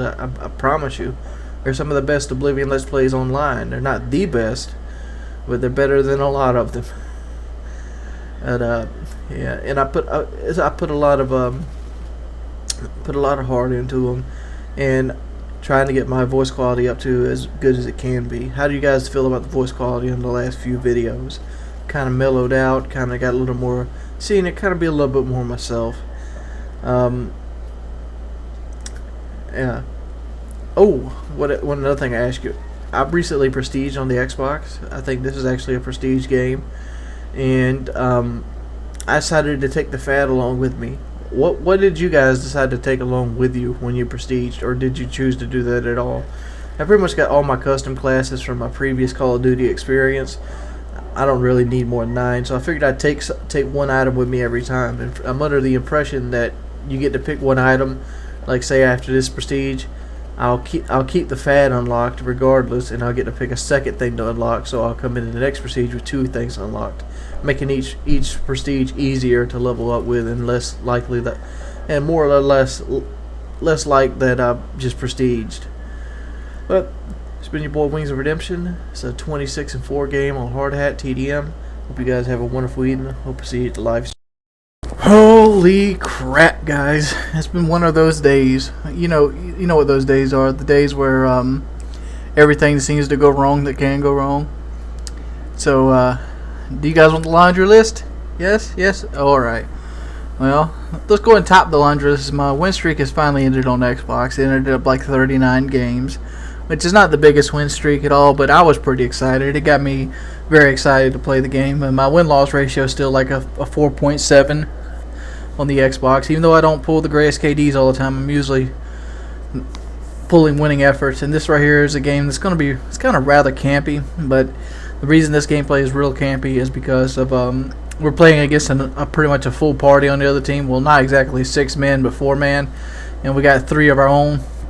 And we came in the game before this and lost our win streak, mainly because we came in 20 kills down, and we ended up losing by like, I think it was like 13 kills or something like that. We didn't close the gap big, but there was also a couple guys on our team that went super negative. So we knew we had to saddlebag them right out the gate. So I kind of sit back with the M16 and play a little more defensive, and I kind of discovered something. Anybody else notice in my last video, the downfall of Riley Dog, that during the period where I pick up the ACR, I get a marksman challenge done? And the marksman is a 3rd tier perk, which I use a lot. And the reason I use it a lot is because when you're aiding out sight like this and you get your camp on, it'll appear, red names will appear before you see them, like on the wall, and like they'll instantly pop up letting you know that's an enemy. Like just take some hesitation out. And like you see, as soon as he comes up, his red name, like you can, but you might think of, well, that's not too big of a deal. I know what the enemy looks like. Well, here's the way I use it. I use it like one of the most hard spots I use it in is in Arkaden. You know, there's the bar, and then there's the like a little pathway goes into like an overturned vending machine. Well, if you can aim down sight through the bush, and the red name will pop up when they're head glitching the bar. They can't see you, but you can see them because their name pops up, and you pretty much can put a headshot on them. And you know, there's all kinds of instances like that. Bootlegs got it, all the plants and bootleg is another way to use it, that perk like that. And it's really good for the Type 95 and M16 because they're long range weapons to begin with. So these are just some tips you can use with Marksman. I don't even know what Marksman Pro does, but here's another tip for Marksman, which I eventually will get Pro since I know this tip now. But like I said, now on the downfall of the Riley Dog video, I noticed I got the Marksman challenge. Well, if you hold down the left stick like you're sniping, when you shoot people, it's considered holding your breath on the assault rifle. From what I know, it doesn't really help your assault rifle play at all, but it does let you get the challenge done. So that's one way to get the Marksman challenge done easy without using the assault rifle, well, the sniper rifles. But let's go ahead and go on about the bad day I've had. Like, pretty much, the kids locked the bathroom, and it closed the door on us. So I had to pee real bad, and you know, the other bathroom was already occupied. So I had to sit there and hold that while waiting for somebody to do their business in the other bathroom. And then I had to worry about getting the lock undone because we don't have the key to the lock. We don't have the key to the house. I mean, I pretty much took over the house payment from my mother probably 9 years ago, and I never really requested the key to the bathroom. So I don't even know if it still exists or it's lost somewhere and go in the place where lost keys of houses actually begin. And for some reason, at some point during my mother's stay at the house, she had changed the lock on the bathroom to something like a house lock, so there wasn't like that safety feature in case kids would do this. So I ended up having to beat that lock off, and that's something else we got to replace. And then right after that, the air conditioner cuts out. Ho.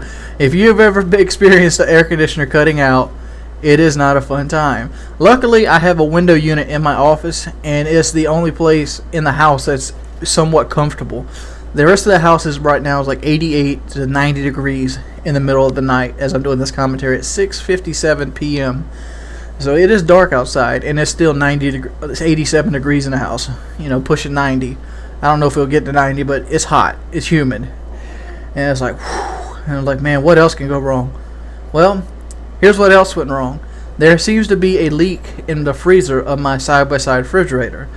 And the ice got into the lining, and the door didn't close. So the freezer worked overtime to try to keep the freezer cold because it was pretty much didn't have a perfect seal because the silicone lining wasn't perfectly sealed because the ice was blocking it, letting environment in. So the coils got super hot, and now I've got to call a refrigerator repairman out here to see if the coils are savable in the refrigerator. Hopefully they are. Hopefully maybe the element would have burned out before the coils. So we got to clean the refrigerator out still and go and get that ready and unplug it. So it's going to be a strange day tomorrow. So what's up, guys? It's your boy Wings of Redemption, and I'm back and I'm bringing you a gameplay here on Bootleg. And this is pretty much the standard affair. If you see me play Bootleg before, you see me play it a million times. But I just want to talk about something else that's been on my mind a while. Hopefully some of you guys will agree. This is a kind of negative video, but this is, no matter how much I enjoy Modern Warfare 3, it is not a flawless game. And I'm just going to point out some things that I personally would like to see changed in the future. And hopefully you guys can talk about it and just see what you think. These are by no means a stapled list of things that are going to change. These are by no means even having a chance of happening, but these are some things I think that the game would make it more enjoyable as a whole for everyone. Alright, the first thing I would like to see go away, and this is the big one, is the lag compensator. Every time you play, you'll go into lobbies and you're like, who's the host? Because the host doesn't have 4 bars.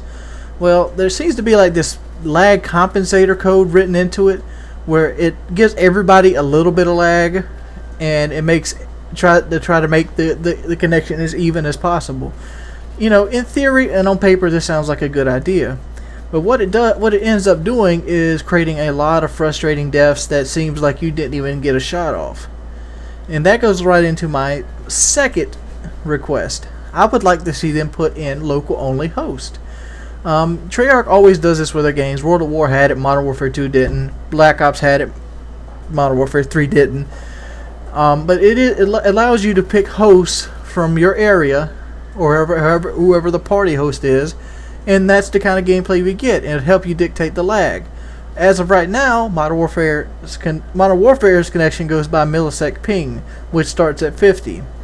With local only, you could get under 50 millisecond ping, to the host, or up to whatever. You generally would be on a high 3 or solid 4 bar if you went local only host, and you'd be kind of played around with your friends. This is something I would like to see them initiate into this game, even though it would be taking one of Treyarch's ideas, which they shun, or it looks like they shun. I do not know if they shun it themselves, but it's something I would personally enjoy a lot in the game. 3, I would like to see them take bullet damage down. I think the guns kill entirely way too fast, and I think it'd be a more enjoyable experience if the bullet damage were more like Call of Duty Black Ops. Black Ops, you had a chance to get away from gunfights, so on and so forth, and it just made it more smooth and more enjoyable game. Whereas this one, it feels like you get insta killed all the time, and it comes and put that right on top of the really laggy connection lately. Yeah, theater mode is an iffy. Either work with it or take it out. That's my opinion on theater mode. Theater mode right now, everybody knows, lags the holy hell out of you. Is one of the main reasons that they lag so badly, and they just didn't get it right. Like it took a YouTube video for me to even find out how to get the theater mode. So yeah, put theater mode in Call of Duty Elite and add it on as a package, or just take it off the disc. Just disable all that code. I know you worked hard on it, but I don't know. Theater mode just seems to be like a hindrance on this game more than it is a help. How many people actually use theater mode? Could you tell me in the comments section?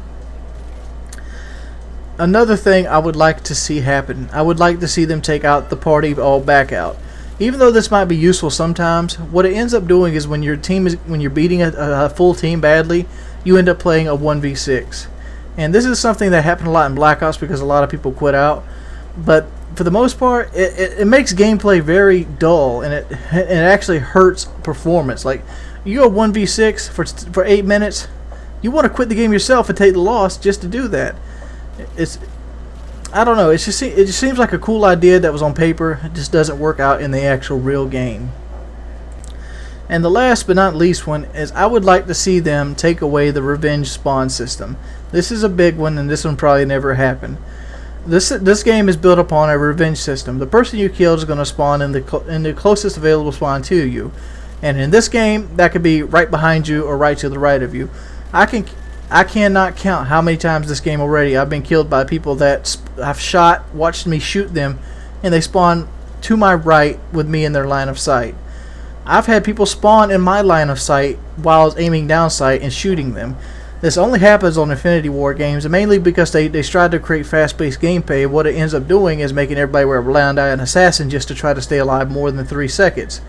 That's all that ends up doing. Create a spawn system kind of like Treyarch, kind of like Call of Duty 4 had, where people would spawn in predetermined areas and there would be a 3-second barrier. I remember David Vonderhaar said they strive to give you 3 seconds of life. And that, it might not seem like much, but to me, that made the game more fun, because who wants to spawn in and die? And the show of hands down there, how many people of y'all have spawned in and died? You know what? You might say this, I'm crying a lot, and this is, just play the game. But, things can happen to make the game more enjoyable. This is not Mario 64. This is an era of gaming where things can happen to make a change. Tell me if you guys agree with any of these points, or you disagree with any of these points intelligently, and I'll respond to them if I think you have valid points. It's your boy Wings of Redemption. Hope you guys. What's up, everybody? It's your boy Wings of Redemption, and I'm bringing you audio commentary today on the map Fallen and the game mode Kill Confirm with the M4 red dot. And today I'm going to talk about the after effects of the bad day that I had the other day. Well, the day was the day that we were going to get our forward picks. We ended up having a guy named Mark come over, and he was going to repair our floor, which he very successfully did repair our floor. I will give him that. But in the process, he ended up tearing up $290 worth of stuff. So I had to come to the conclusion that, do I pay this guy full price? And that's one of the hardest things you'll end up doing in life, is like when you know that you shouldn't pay a guy full price, but at the same time you don't want to go back on your word where, like you said, you agreed to pay him a price. So I ended up docking him $30. I was going to pay him $140 to fix the 2 spots in the floor, plus buy the materials. So I took the $40 off of his tab. And he kind of got upset about that. And then I had to basically run it down to him and show him the receipts of what all cost. I ended up spending around $600 on a job that I wanted to end up doing for $200. Obviously, I was going to give him the $140, and a piece of plywood was going to be $11, and and a couple 2x4s, $3 or $4 a piece. I figured I could get this job done for under $200. But with confusion and everything else, and lack of communication, this job ended up turning into about a $400 adventure, with him damaging a free-floating floor that I have in my kitchen, Well, that free floating floor, which I'm going to have somebody else come out to fix, which I haven't even calculated into that, is going to cost about $200 in materials just for that. And anybody's ever dealt with free floating floors, even though it's fake hardwood, it's expensive as fuck. Like, it took me around $1,000 a long time ago to put this floor down. And I ended up, and this was back when I used to work in Mech Glass. So I've had this floor a good bit. And the reason is because I don't really like the feel of linoleum on my feet when I'm in my kitchen. But that's another thing or time. Let's talk about the refrigerator. I had to replace my refrigerator. And the fact is, I bought another refrigerator off of Craigslist.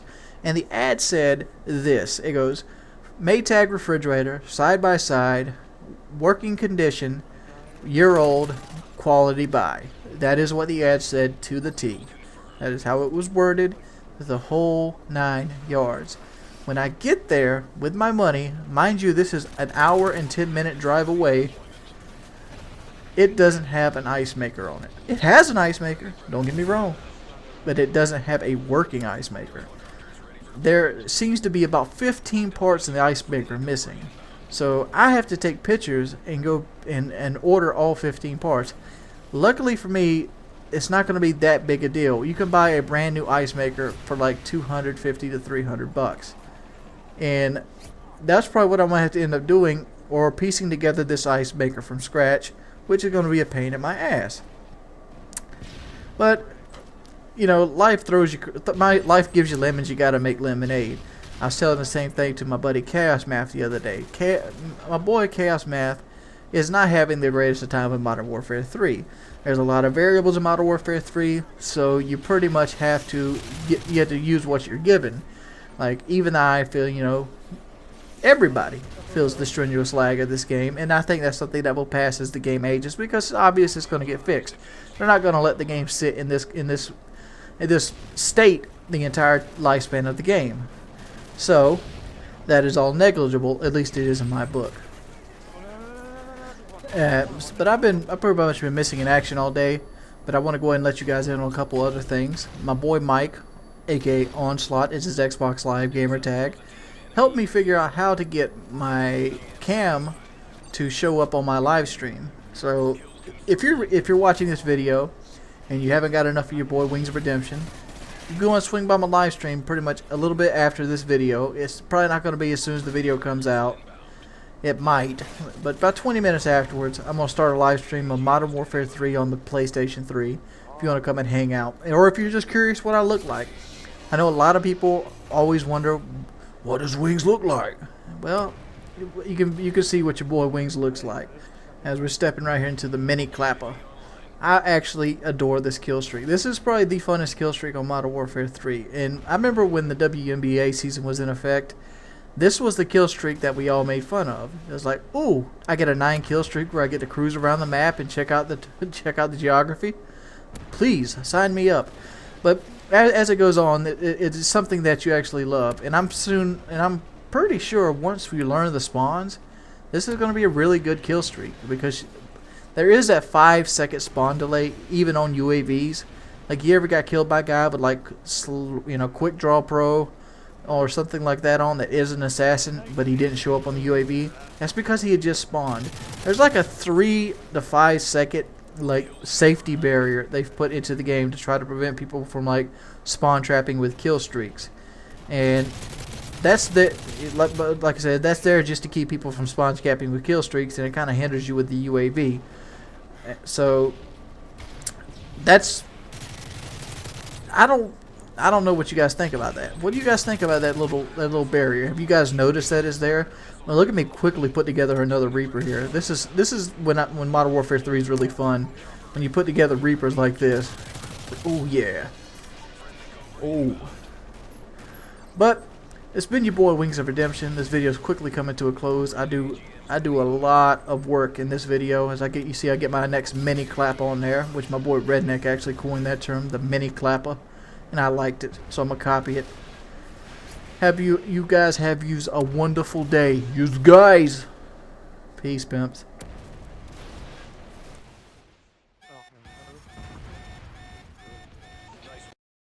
What's up, guys? It's your boy Wings of Redemption, and I'm back, and I'm bringing you a gameplay with one of my favorite rifles, the G36C with the silencer and the red dot. How you guys doing today?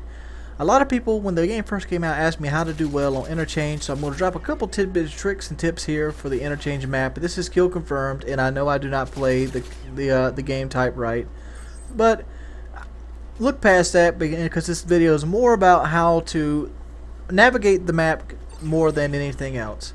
Alright, well actually, I'm telling you I didn't play the game right, and I've got 2 kill confirmed right off the bat, 2 of the 3.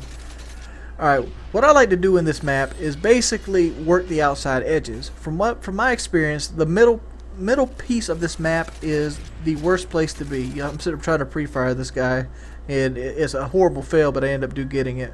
Get this kill deny as well. And you got to use things to your advantage. You'll see that in this game they don't have outright head glitching spots, or like aka power positions. What they do have though is they have a lot of obscure line of sights. Like you see me looking over the hood of that truck next to the fire so you can see down that alleyway. Like right here you see me looking through this fence area. Watch, I'm looking through this fence area. People will come here because I'm seeing my 2 people on the left of me. Just waiting on it, boom, see the guy. I wait on him, pick him up. See another guy, pick him up, and I finally get killed. But you kind of see the idea there. That is an obscure line of sight. That's why Assassin is such a strong second tier perk, especially for people that like to play defensive. Assassin and Marksman are 2 of the greatest perks you can have for a defensive type player, which is what I do. And a lot of people are asking me, I said I wouldn't care about my stats, which I don't care about my stats, but I'm still trying to initiate this play style where I basically deem to do well, because even if I don't care about the stats in Modern Warfare 3, what I do want to do is I want to succeed and make myself feel good by doing well in the game. That's just something I like to do personally. That's just a personal goal of mine. So hopefully you guys can look at that and appreciate that for what it is. The area I'm in right now is actually one of the hardest areas to do well in, so you'll see me fade back from this area really quickly. I put the claymore down because I know there's an area that they'll come through to try to flank around to catch people in the middle. Now I'm in the middle part of the map, the area I do not want to be in, so I don't know what you guys like to do in this section, but me personally, I try to stick away from here. See the claymore kill? That's why I think blast shield is not worth the lick in this game, because blast shield will not protect you from a claymore. It won't protect you from a stun grenade, and it will not protect you from a flash grenade. It will protect you from frag and Semtex, but the Semtex can still kill you if it's close enough. I don't understand the whole purpose of blast shield. Me personally, I think it needs a buff. It should be just like TACMAS Pro, and it should negate all flashes and stuns, and would open another playstyle up. For me, I find that if I post up for too long in one spot, I'll have a ton. I'll have a Troy ounce ton of just flashes and stuns and grenades coming at me, and I'm like, if blast shield was really good, I could sit there and take that and like use a head glitch spot that's actually out there provided. But for me, what I experience right now is a lot of people just pretty much know where the people are going to post up, and they mastered the grenade, and they throw it outright, and they end up killing you with just straight up tactical and lethal grenades, which is a good tactic. It's a good tactic for getting people out of that spot. But they have perks in the game that's pretty much there to protect the person that wants to do that, but they don't do that. So that's why I think blast shield needs to be buffed. Blast shield would be a big second tier perk over the assassin for me if it was like that. I don't get too much advantage out of using something like, what is that second tier perk? Quick draw. I'm sorry. I don't get too much advantage out of quick draw, mainly because I try not to be caught running around, because running around, at least for me in this game, is just the effort and frustration. I find myself losing gunfight after gunfight after gunfight, or if I'm not losing gunfights, I'm winning gunfights and getting my back spawned on, which to me is not very fun. I don't have a good time doing it, so I try to avoid doing it. As you see right here, I'm picking up another free predator missile kill. Always my tip with the predator missile is always just try to get one. Don't try to get greedy. If they're splitting apart, get closer to the one. And see right there, pick up the helicopter. For me personally, oh no, this right here is what usually happens. When I get the helicopter, I struggle so hard picking up that Reaper. It's not even funny. And I'm going to fast forward through the Reapers, mainly because they're not really that fun to watch, but I do get a couple Reapers here, and I'm about to get them coming up. See me picking up this. This right here is a bad move where you see I picked the kill up, but I didn't stay there too long because there's not really too much cover there. There has an illusion of cover, so I set the Claymore out just in case I know it's a high traffic area. It's an illusion of cover, so I try not to stay there. Oh, and actually pick a 2-piece up. Look at me, boosted. And I actually try to get this deny, and I end up getting killed for it. That's all good and gravy. This is a big game, and the big game part has yet to be initiated. But 2 of my kills get confirmed, which is all gravy. I see we're only up by 1, so I know I got to start kicking it in gear and actually start picking the tags up myself. That's the way I kind of play the game. I kind of judge how fast I should pick tags up based on how well my team's actually doing. If my team is jumping out to a 20-7 lead, I'm not going to try too hard for tags. I'm going to use them as sniper bait. And when I use the term sniper bait, what I mean is, you ever throw a care package and just wait it out because it's like a fucking UAV or something? That's sniper bait. Snipers sometimes would shoot people in hopes that other people would come along and rescue them. That's the same idea here, hoping somebody will go for their tag. And if the game's close like this, I'm gonna try a lot harder to actually get tags. So I pick up this guy, and then I go to the Pred missile. The reason I didn't go for that tag, which it got picked up anyway, was because I got the Pred missile, and I'm like, fuck it, I'm gonna try to get out here and get this Reaper out here and get some bunch of tags laying on the map. So hopefully my team could jump out to the lead. And luckily for me, that's how it turned up. And I'm sitting here shooting my teammate because his red name didn't pop up. But I don't have assassinating on this class right here, marksman. I'm sorry, on this class per se. So it's kind of hard for me to see long range targets. That's just another mechanic they built into the game. And anybody actually ever used the breath mechanic on anything in this game? I find the breathing mechanic really shoddy at best. And here comes the Reaper, so let's go ahead and fast forward through. Here comes some quick ass pounding with the Reaper. And for those little quick tips with the Reaper, just try to lead it. There's a red cloud that appears on the map that is designed to help you with your aiming. The Reaper's good on maps like Interchange and Fallen, but it's not so good on a lot of the maps where, you know, there's a lot of buildings, obviously. But I find the Reaper to be the best perk for building up larger kill streaks. So if you're going to use like the Reaper, I'd use the Reaper to get like the AC-130 to the Osprey gunner if you want to run the high risk, high reward kill streaks. As you see right here, I'm going to get some lucky kills. And I look on the radar here coming up. I'm like, ooh, look at all these guys. See the radar flash again. 3-piece coming up. So I'm talking about, here comes another Predator missile. Hopefully go right to another Reaper. Pick those guys up. Pull my Scorpion out. Bust him up. Go back in this corner. Time to get the Pred out. Love the Predator missile. One of the best kill streaks they ever came up with. To get another 3-piece with it. The amount of kills it requires to get a Predator missile, and the amount of kills it gives you, it's unfathomable how good it is. It's one of those KD boosting kill streaks, which that's obvious. But the gameplay is going to go ahead and pan out. You see, we've jumped up to a 7-tag lead just because of ass pounding in the second round. Pick up my second Reaper here. And we're going to go ahead and fast forward through it as well. I want to take this time to remind you guys, if you like this video and if you learned anything from it, please throw a rating on the video. And if you guys would want to check me out on my live stream, you can find it in the description below. You can follow that, so every time I start streaming, it sends you an email to that or your phone or iPhone app. And it's been your boy Wings of Redemption. I hope you had a wonderful evening, and stay gaming, pimps.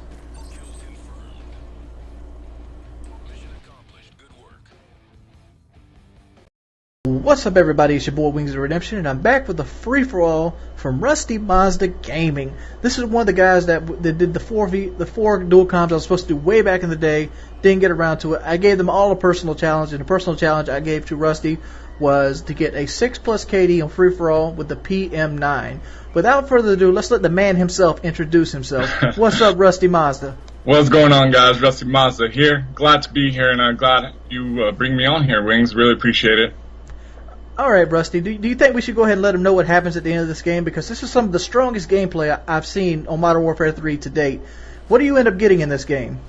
I get a M.O.A.B. You know, I end up getting a M.O.A.B. It was pretty hard. I tried, like, so many times. If you tell them this game, I was with the fall camo with this gun. That's how many times I tried, and I ended up getting one, so I'm pretty proud of myself. So you actually went over the 6 KD a couple times, and you just kept pushing for the M.O.A.B.? Yeah, there was so many times where I was like down like 2 or 3 kills from getting a M.O.A.B, and I actually ended up getting one finally, and yeah, I did end up getting a M.O.A.B. Pretty cool. You know, I was going to consider this the hardest challenge I issued to the 3 of you guys, but I gotta say Overflow's challenge is going to be a little harder. I haven't told him about it yet. You guys Okay. you interested in hearing about it? Sure, why not? I want him to get a M.O.A.B on free for all with a sniper with a support kill streak set up. It's going to be pretty challenging, not going to lie. I like to see that myself. I like when I do dual comps. I like to give these personal challenges to try to get the people to bring their best of themselves out. Yeah, definitely. I see where you're coming from. And the PM9 it's the Uzi. That's what it is. Yeah, you know, I tried it, and at first I didn't like it, but with this gun, you're gonna have to hip fire if you want to succeed. And pretty much throughout this gameplay, I do hip fire, and I ended up liking it. I like using the gun. I think it's pretty. So you used the gun again since the campaign here? Have I what? Have you used the gun since this campaign for the M.O.A.B? Yes, I have. Just not a lot, but just. This is the main time where I've used it the most, but I ended up liking it towards the end, and I'm definitely going to use it more often. That's for sure. All right. From what I heard, you have a series of Rusty versus Rusty. What is that about? Okay, it's something my brother and I do. I do 90% of my commentaries with my brother, and it's him and I. We go 1v1, and we play on the map Dome. And so first to 9 are my subscribers. They pick what guns we use. And I'm a little bit better than my brother, so he gets the slighter advantage. But how it works, we go 1v1. Whoever loses, there's a consequence. And this is all going to be live, like we shoot it live and everything. So far the consequences have been like, you know, I recently just got my hair leg waxed off. And then, like, before that one, I tased my brother with an 800,000 volt taser. And it gets pretty intense. Like, I shot my brother with a paintball gun, and it's pretty funny. It's definitely one of our best videos we put out there, and our subscribers love it. And it's something we strive to, you know, to do a lot more often. And it's something we enjoy doing, definitely. Will you ever take a fall on a video like that? Let's say you beat him like 6 or 7 weeks in a row, and he's gotten, like, all his hair moved off, and, you know, he's got his butt waxed. Yeah, no. Would you ever consider taking a fall to make him keep it interested in the series? No, I mean, like this past recent one, I was using the models and he was using the M60. So, I mean, I lost. And I usually am the one who wins, but he definitely gets an advantage. The more and more, like, I beat him, then the more and more advantage he has. I never take the fall. So, if I win, I win. If I lose, I lose. So, that's how it works. All right. So, there's a couple things I like to learn about people. And one of them is, how do you approach gaming in general? Like, when you get down to game, do you try to have fun? Do you try to win? Are you serious about it? What brings the best out of you? Well, when I first started playing Modern Warfare 3, I took it serious. I had an 8-win loss, and my KD was like close to 3.5, 4.0.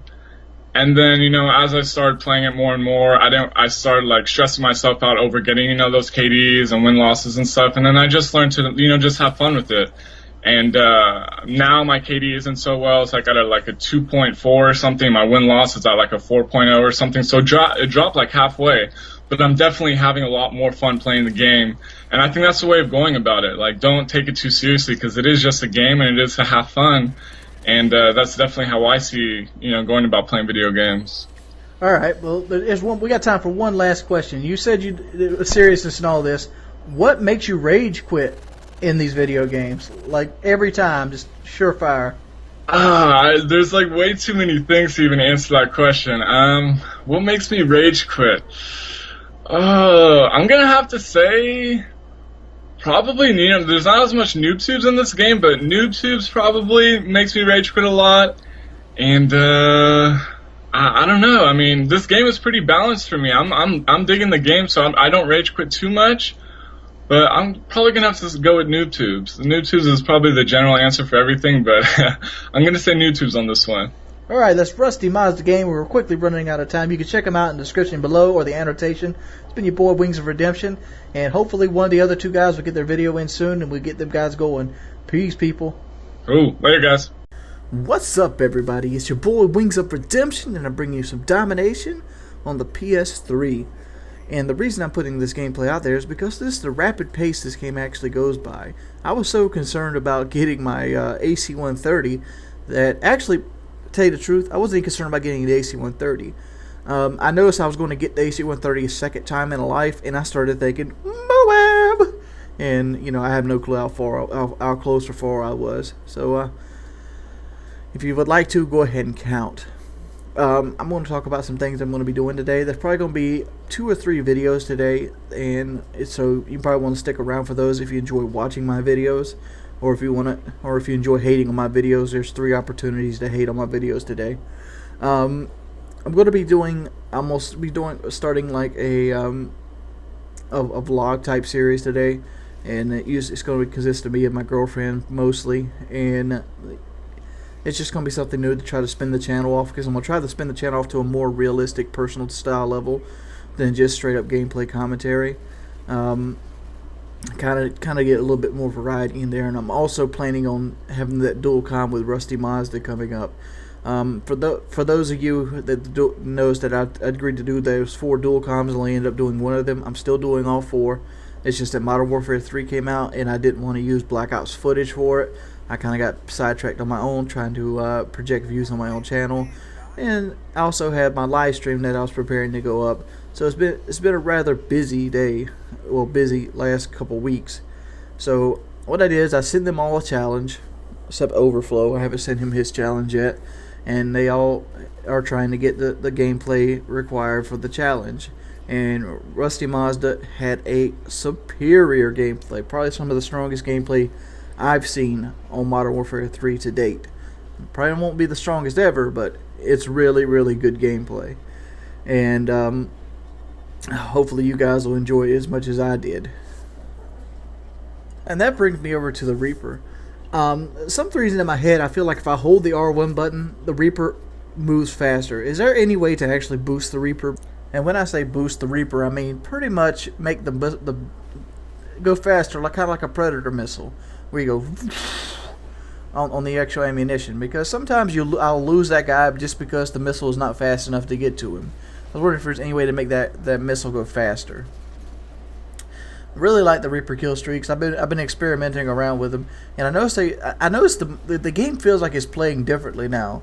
It feels like they've made domination quicker. It feels like they've made the spawns a little bit better, and I'm not getting as much bullshit spawns anymore, and the lag is not so much of a big deal anymore. It is at times still really laggy, but it just seems like the game plays a lot smoother and better.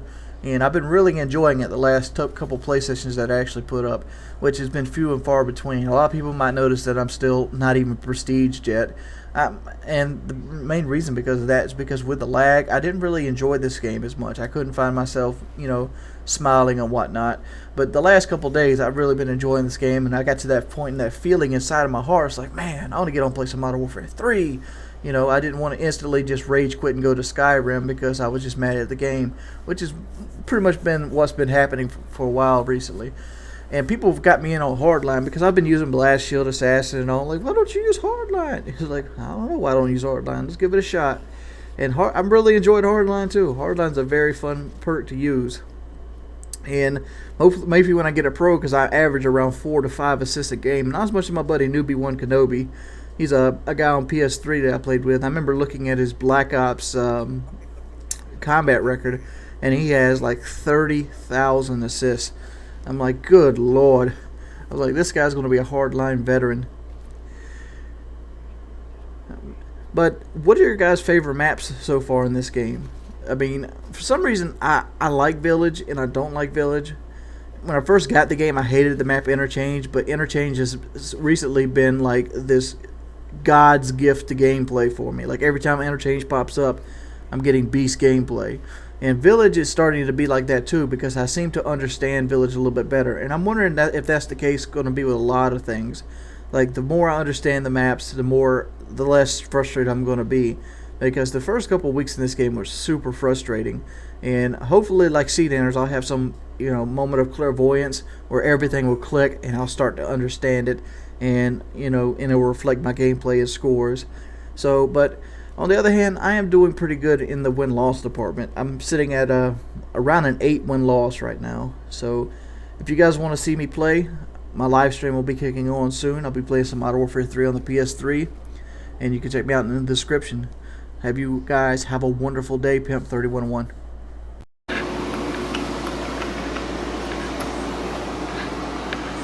Alright. Got yellow ass trailer lights in this house, so you gotta pardon me. Oh, Texas Pete. There's lots of wires over here. That's just the way this works. Lots and lots of wires. Got lots of electronics. There's no place to hide them. So there's lots of wires. I'm trying to redo this section of the room and make it more ergonomical, but that's what you don't see behind the scenes. Got a big 60-inch HD PVR. I'll come back through here. This is going to go into the kids' rooms. I'm going to turn the TV off because I know about Disney copyrights. But this is Gabe's room. The standard affair. It's all gravy. Let's go into the living room. Oh, there's a big M on the wall. It's Maddie's. And she got stuff behind the door. Standard girl room. Kind of messy. And this is the guest bathroom. You hear people in the background. Guest bathroom. The toilet's kind of acting up in this one right here. But this is just a standard guest bathroom. Recently just painted this thing, so it's kind of blue. Alright, we're coming into the living room. And we see the puppies. Hey puppies! Puppies. This is Riley and Zoe. They're currently being kennel trained and properly house trained. So they're chilling out. And then you got Gabe over here on the couch. Hey, look at my couch. Isn't this the biggest couch you've ever seen in your life? Takes up almost that entire wall. Walks into our dining room area. Into the kitchen. Hey, Shalene. Say hi. I'm trusting a little bit. Can wave to him. That's Girl of Redemption. Trust me a little bit. I'll push it. Leads us to our microwave. This is our piece of shit new refrigerator. I'm Girl of Redemption. What does that make them? I am helping Hater of Mommy. Redemption. I'm helping Mommy. Haters of Redemption? I don't know. I'm helping Haters. Mama. Haters? Oh, she's helping Mommy. Wave hi, Madison. Oh, look at Jelly Belly Bean over here. Let it be known if they say anything bad about my children, uppercuts will happen. What kind of uppercuts? Can you show You us? can say all the fat remarks about me. You can say anything you want to bad about me, but my children are off limits. What we cooking Just here? saying. What we cooking here? Chicken Alfredo. Chicken Alfredo. You know, we do that great value up in this piece. We beasting with that YouTube money. Got the wine glasses. We're actually expecting some house guests today, so that's why the wine glasses are out. This is our unmade up beds. It's the master bedroom, and I'm not going to show what's behind me, but all the gun safes are behind me, so I'm going to not show those. This is my other Xbox. I have the I don't know, that's the 250 there. Pretty much using it as a Netflix player. Leads us back into our bathroom. This is the master bathroom. Turn the lights on. Look at me, I'm extra fat.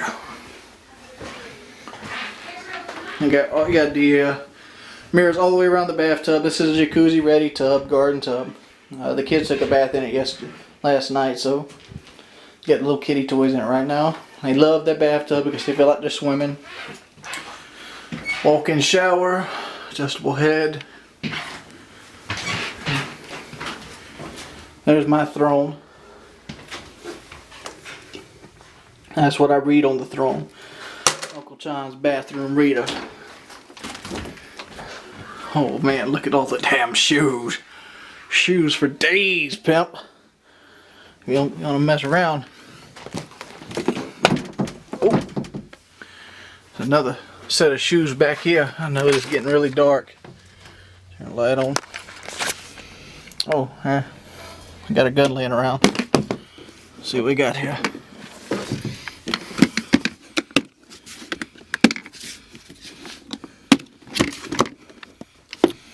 That's my 870. That's the only one I keep loaded. And I keep it in the closet.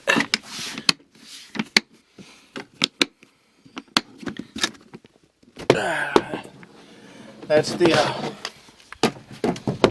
the home protector. It's the only gun I keep out besides my pistol, which is in the truck. And that's pretty much my house. There's a laundry room. And there's a safe room, which I didn't show you, but I don't want you to see those rooms. They're kind of a mess. Got the mirrors on the bed too, pimp. I want to put mirrors on the ceiling. Xbox controller, glass case, back scratcher. Oh, got the back.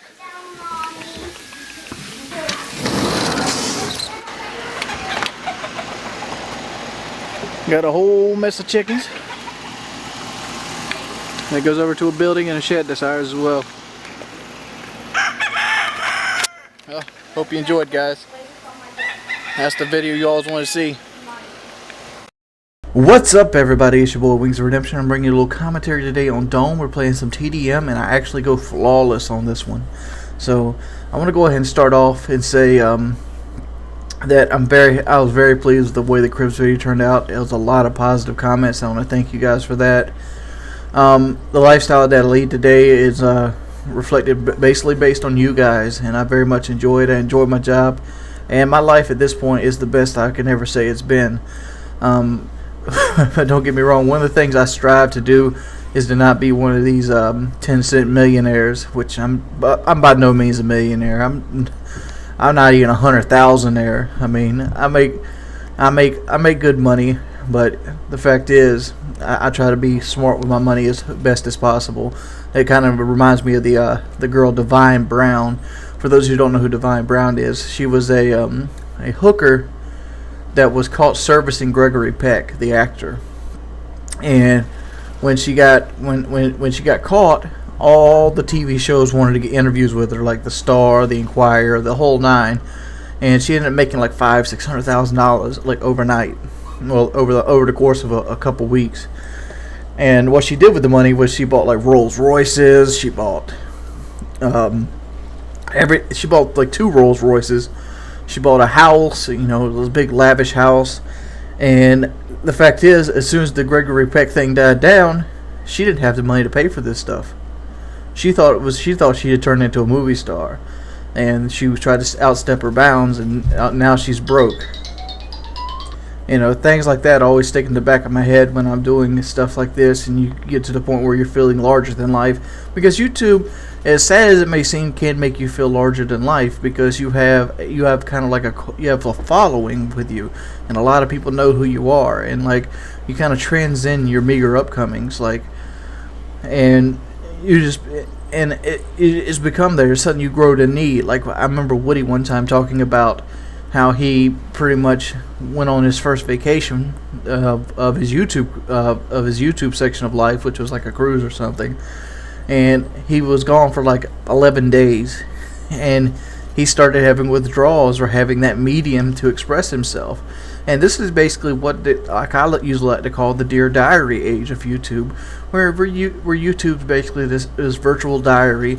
And people get to kind of sneak into it and see your actual real life. Obviously, this is the Call of Duty community, and we're all based here with the love of video games, and at one point our love of Call of Duty. and it's kind of been the medium that we share between each other, as like, you know, a lot of people do this for religion and things like that, but this is just our medium for expressing ourselves. And that's why I don't really think if the Call of Duty is good or not determines if the Call of Duty game will sell. Pretty much people use Call of Duty as a social medium at this point, just like they use Facebook or anything else. But the gameplay is a little bit better than fucking Farmville. But it's been your boy Wings of Redemption. This is a little flawless on Dome. It's just one of the strategies I've learned on Dome, because Dome's a map I've struggled with over the year, over the first month or so. And hopefully you can learn something from this, and I hope you have a wonderful evening. What's up, everybody? It's your boy Wings of Redemption, and I got the most cock in YouTube. I'm bringing you a gameplay today with a Hardline Scavenger Marksman Pro M16 red dot on the PS3. And I'm going to talk about extraterrestrials. I've talked about this quite a bit before in commentaries over the years, and I'm just going to go out on a limb and say it has been a long time since I talked about it. And see, most people enjoy this, so let's go and dive into this. Most people do not want to believe in extraterrestrial life because, one, there's been no proof. But 70% of the people on Earth believe in angels. And by theory, an angel would be an extraterrestrial life. So, by default, those people that believe in angels believe in extraterrestrials. Thus, shouldn't that make the argument that aliens live among us that more prevalent? And you might go, Wings, why don't you prove it? Well, I can't prove it. The same reason you can't prove angels. But I do have faith. And I can have scientific reasoning. And I can give you a better form than angels of discovery. I think alien extraterrestrial life exists. And I can pretty much show you where. There is a moon by Jupiter called Europa. Europa is an ice-covered planet. It has 15 kilometers of ice all the way around it, ranging from temperatures of a negative 120 degrees Fahrenheit to 150 degrees Fahrenheit below zero. Almost to the point of absolute zero. So, how could a place like this have life? Well, look at it this way. That 15 kilometer ice pack that shelters this planet would basically protect it from outer space's vacuum and the immense cold. And through thermal heating, just like you see in jacuzzis or the planet Earth, the molten core, it keeps it in. The idea is kind of like, you ever watch a survival show and they build an igloo out of all the ice around them to keep them warm overnight to hold their body heat in? Same thing. The way that the moon goes around Jupiter, it kind of flexes the planet because it moves in an oval shape. This oval shape, plus the magnetic core, it's metallic core, would basically keep it somewhat warm under the ice, enough to turn some of the ice to liquid, thus making a subterranean ocean, kind of like the Jules Verne book Journey to the Center of the Earth, where they find a subterranean ocean in the planet. Well, water is the most important element to life. If you pretty much create a pool of water and you protect it from itself, life will spring up in it. That's how life on planet Earth was conceived. There was two major, theories on how life came to Earth other than divine help. One, amino acids supercolliding together in pools of murky mud and water eventually created beings, though microscopic, that could keep alive, and they evolved. The second one is the meteor theory, where basically a meteor strikes Earth that has frozen organisms in it, and they spring forth and start evolving to the planet and adapting to it. So you might ask, since we could come up this, and this can be considered a scientific property, why can't the same life super collide into a warm ocean under caps of ice on a planet far away with no sun prevalence? You can look into our ocean ourselves. You have deep sea creatures that create their own light to see in the black abyss. And even though these are not the grays that we're known to know, I believe these kind of creatures would be what you'd find under the ice cap of Europa. Mainly because water is there, and generally everywhere you find water, you find life. You ever heard the term "life finds a way"? And these would be extraterrestrial entities, just like angels would be extraterrestrial entities. If angels came down tomorrow and started taking everybody through the rapture, it would still be an extraterrestrial event because they are obviously not of this earth. Anybody would agree to you they're not of this earth. We've explored the sky. Heaven is not up there. So they would have to come from another source if heaven does exist. So, what do you guys think about Europa having life forms on it? Do you think this would be the first scientific discovery? Do you think we'd ever even put up the money to even attempt to see if anything's under that ice? Because that would be so hard to do. 15 kilometers of ice is no joke. It would take us months to do that in Antarctica. But at the same time, what would that prove for our race? Would it give us hope? Would it change our outlook? And how much money is worth on a changed outlook? It's been your boy Wings of Redemption. If you like these kind of commentaries, please give it a like and a favorite, and I will try to do more. If you guys like a subject talked about, let me know in the comment section below. I hope you have a wonderful day. What's up, guys? It's your boy Wings of Redemption. I'm back, and I'm bringing you an early gameplay that I got before the WNBA season actually happened. So this might not be the most standout gameplay, but at this period of time, I didn't really know what was the greatest. And it's on lockdown again. It seems a lot of my really early gameplays were on lockdown because I didn't really understand the spawns and whatnot. And this map right here reminds me the most of what a Call of Duty map used to be like. Has a lot of two-story buildings, has a lot of pretty much centered gameplay, and has a lot of spots where you can pretty much head glitch at. So this is pretty much a standard Call of Duty map with a lot more entrances than normal. So that's why I did really well with this really early on. As you see right here, I'm picking this guy off. So what do you guys want to do today? Ooh, it is Thanksgiving today. How you guys doing with the turkey days? Turkey. Thanksgiving is one of those holidays that I usually try to skip or do as very little as possible about it because it's one of those bullshit holidays. You know what a bullshit holiday is, right? Like Halloween, bullshit holiday. I don't know if any of you guys out there still trick or treat, but Halloween was pretty much a holiday they created to sell products. You know, Thanksgiving would be turkey. I obviously did it before, you know, mass media and all this and the selling of the turkey, which is pretty much traditional at this point. But, you know, they keep it up because it sells so well. So let's think about what Thanksgiving actually is. Thanksgiving is us telling the Indians that we're thankful that they were stupid enough to sell us land at a fraction of its cost. So here's just a fucking bread, some fucking turkey. You're good to go. Slap you on the ass. So Thanksgiving's one of those holidays where you're pretty much celebrating taking land from people. So, yeah. Go forefathers. And another thing I wanted to ask is, would people be interested in actually watching me do Minecraft videos? I have attempted to play Minecraft once, and it took me a while to figure out how to even create the chest, and I was looking up like Minecraft chest secrets and stuff like that. And I eventually got like a chest made, and I got my sword, and I got my pick made. And then my junk crashed. So I guess I had the wrong version of Minecraft. I guess I had the 32-bit running on the 64-bit, because what happened is my JavaScript kept erroring and it would drop me out of the game completely. And you could tell this right here is early gameplay because you see I'm using the airdrop, you know, hack package that nobody actually goes for anymore. But that was a fun idea for a kill streak, and that's another plus that Infinity Ward did with the game. I think like stuff like the glitched, you know, the air mail bomb, and like people talking when you kill them on the mic is the best two features of Modern Warfare 3. And I hope that's something that Treyarch takes for the next game. Hopefully Treyarch will take anything from this game and just support it. They need to work together. They don't need to be separate entities. They need to work together to create a Call of Duty experience that's great.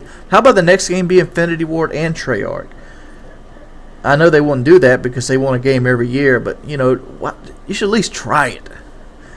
You should try to get your two people together and see what they can come up with, or maybe just do like a hybrid game. Who knows? Oh, I get a two-piece with my air package drop. I didn't realize I did that. I have the Osprey gunner on this thing too, but I don't think I get up to the Osprey gunner. This is what I like to call the support assault guy. Just using the biggest stuff you can get, so it's like stealth bomber, juggernaut, Osprey gunner. But I never see the Osprey gunner get any kind of kills when I'm using it on the support. But I don't really use it that much on support. But it just doesn't seem. It seems more like an emergency airdrop than anything else. And now I got this PM99 gun. That thing's a fucking beast. Holy mess.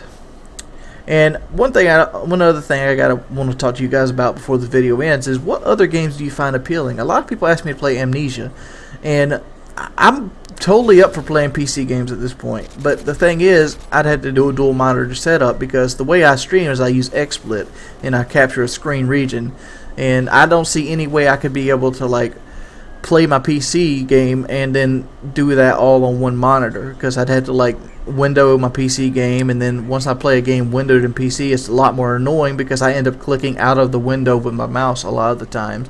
And the newer games seem to not want to window down, especially if they're from Steam, as often as they would to. Back in Diablo 2, I could just press the Windows button, or StarCraft, press the Windows button and it'll go down, which was understandable. I mean, I remember playing StarCraft, and you be up there trying to hit the control key to try to get your troops hotkeyed, and you end up windowing out in the middle of a fight, and you lose up half your units because you lose your micromanagement. I understand why they did that with PC games, but at the same time, they should make a way that you can take that off if you want to, because there's been many times I've been playing Skyrim on the PC, which I actually do prefer Skyrim on the PC opposed to the console, mainly because my computer can load areas so fast and there's pretty much no load times. But I had to go to a dual monitor setup, and I have no problem going with a dual monitor setup. I'd have to buy like a cord to do it, but the thing is, I have no room whatsoever to do it. Like, I'd have to move my tower wouldn't fit on the other thing. I'd have to rearrange my entire setup to get two monitors on this table, which I'll probably have to end up doing regardless. I gotta even check to see if there also the fact to see if my tower has it. I don't know. John set my stuff up. But I do have two monitors. I have a 25-inch and I have this 22-inch which I normally play on. Is dual monitors the way to go if you want to stream PC games? Because I really would like to stream Amnesia, but Amnesia's a PC game. Alright, Pimps, that's the end of this game. Let me know what you guys think, and it's been your boy Wings of Redemption, and I'm outie. Berries. What's up, guys? It's your boy Wings of Redemption, and I'm back, and I'm bringing you a little gameplay here on Dome. This is not my favorite map on Modern Warfare 3, so let's go ahead and hop into this. The reason I don't really like Dome is because it's kind of hard to dictate where people are coming from. Even if you play this on like a domination, you always get that one guy that wants to push into the building and keep them off the B spawn trap. And it seems like Modern Warfare 3 kind of it's crazy how they set up the domination flags. I don't even think, off the top of my head, there's one flag period, or one flag set up period, that is in a straight line. But I could be wrong. Is there any flags on this game that's actually in a straight line? Pretty much everything is the triangle pattern.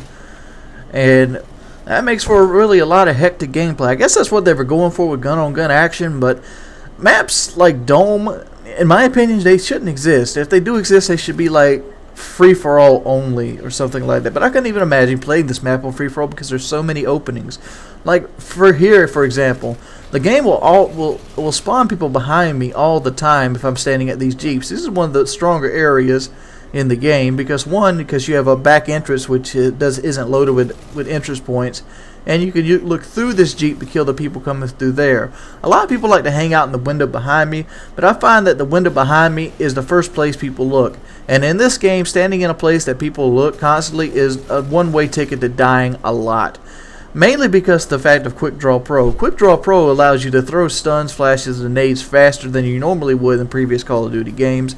And people take advantage of this hardcore. Since lives are so short, they're constantly having a fresh set of flashbangs, which, in my opinion, in this game are a lot stronger than they were in previous games. One, they still have that overpowered time. Like, flashbangs last a day and a night. And then you add a quick throw to them, there's no reason to use stun, especially when you take stun and limit its throw ability right out the gate. So stun basically slows people down, while flashes pretty much disables them completely. They can't sound whore, they can't see, but they can move around at the same speed. But it has a blast radius of like 20 yards compared to the 8 yards that the stun grenade actually has. So yeah, you get flashed a lot, and you know we think that would kind of lead you toward more blast shield, but blast shield doesn't really do much to help you out with stuns and nades. It's not like Tactical Mass Pro on Black Ops. And when I've seen blast shield, I first seen blast shield, I'm like, yeah, they're making Flakjack and Tac Mass 1 perk. That's gonna roll, and it doesn't. I mean, you pretty much to win a lot of gunfights, you need quick draw or assassin. And that pretty much limits your choices to quick draw and assassin. Call of Duty seems to do this all the time. Put all these perks in there and pretty much dictate how you can use the perks by making the gameplay a certain way. If they took like stopping power out of COD 4, UAV jammer would be the dominant perk. Well, actually, it would be dominant, almost like Ghost was. But what else would there be? I mean, Overkill would be a popular perk. It'd be a really popular perk. Which I figured Overkill would be a popular perk on here, but it's not, mainly because most of the other weapons suck. I mean, you could have, you know, a Type 95. You don't really pretty much need anything else. And the fact that the FMG9 and Kimbos are so strong that you don't really need a secondary because they're primaries anyway, and they're submachine guns anyway, and they're better than all the submachine guns. I guess you could go and tell me wrong, but like the UMP and the MP7, they kind of work towards the same effect as the MMG9s. But you kind of get what I'm saying. Is there a game that balanced what COD will be? That, you know, I don't know, bad English all day. Is there a game that would be more balanced without stopping power in Call of Duty? Like, how? I don't understand. Like, I wonder what the maps that are going to come out are going to look like. Are they going to be small maps like these? I mean, not all the maps are small, but they all play small. Like, Seatown's one of the maps that plays really, really small. Like, it plays, I don't know how to say it. It plays like you're always spawning on top of one another. And if any people see my secondary channel the other day, I had a spawn on top of me. If not, look at my secondary channel. It's the first vid. It's called Modern Warfare Lame Spawns. But I'm running out of time. I'm already looking at a black screen on the video. I hope you guys have a wonderful evening and eat plenty of turkey. Peace. What's up, everybody? It's your boy Wings of Redemption, and I'm bringing you a little gameplay here on Mission as promised. I'm going to go and do a little quick fill-ins right here before we get set up. You'll notice a lot of people in my games named Gold Glove. This is not the Gold Glove that you all know and love. These are just guys that want to troll my live stream, and they do it very effectively. So you might see their names in a lot of videos upcoming, because it seems like every time I stream, I either have, you know, a couple guys on Xbox that follow me around, or a couple guys on the PS3 that follow me around. Can't really do nothing about them, so have at it. But this is the video I promised today, how to do well on mission domination. I've used this countless times in the live stream, and it's led to me really great success. I'm using the M16 here. Pretty much any assault rifle will do, or even sniper rifle if you're feeling ballsy. It basically, you just hold down that little area right there, and what happens is they end up spawning behind the house, and they'll spawn right to the right of me right here down that alleyway, and right there on the A. They pretty much spawn in this back area as long as your team doesn't push up too far. But this right here strategy does require a team. It's not something that you can do by yourself. So don't expect to go into a domination game or mission by yourself and go, ooh, Wings, show me how to do this. I'm a beast, 52. So yeah, it's not going to happen that way.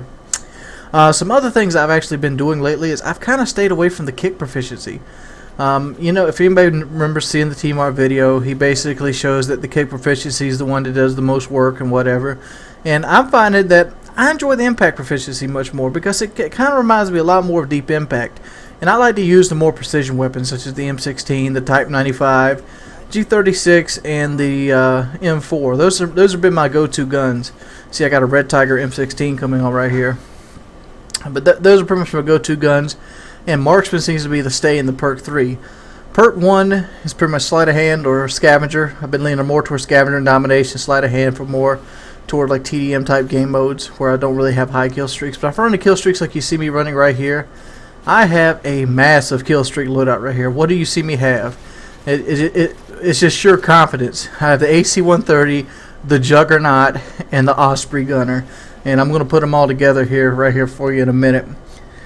Let's go ahead and fast forward through this, because it's pretty much a bunch of the same. Here we go. You're going to see me get a lot of... The reason this spot is so popular is because to get out of that little quarry area, they pretty much have to come up over this hill and get into your line of sight. I've been looking for other spots on other maps that do this, but Mission seems to have the best one. So a C-B combo is the best way to play Mission. I've recently been enjoying Modern Warfare 3 a great deal more, mainly because I found Domination. Even though Domination lasts a great deal longer in this game than it did in the previous games, which is the original reason why I was turned off of it when for coming out the gate, it also controls the spawns a little better. If your team is willing to spawn trap, you can very easily spawn trap, kind of like Modern Warfare 2. Modern Warfare 2 was the first time I actually fell in love with Domination, because I came from a game called World at War, which I might act like people don't know what the game is. Well, I came from World at War, and War was the main game type there, and that's the one I mainly played. So I didn't really get into Domination until Modern Warfare 2, and then Black Ops Domination. Wasn't really a big fan of Domination and Black Ops. I was more of a TDM player. All right, so now let's go and get to this Osprey gunner. I always pick a spot so my teams can get them. I see Generosity Osprey gunners. So there's not really much to say with the Osprey gunner, but I'm going to go ahead and let you see it, just so I can give you a better idea of where the spawns actually come from.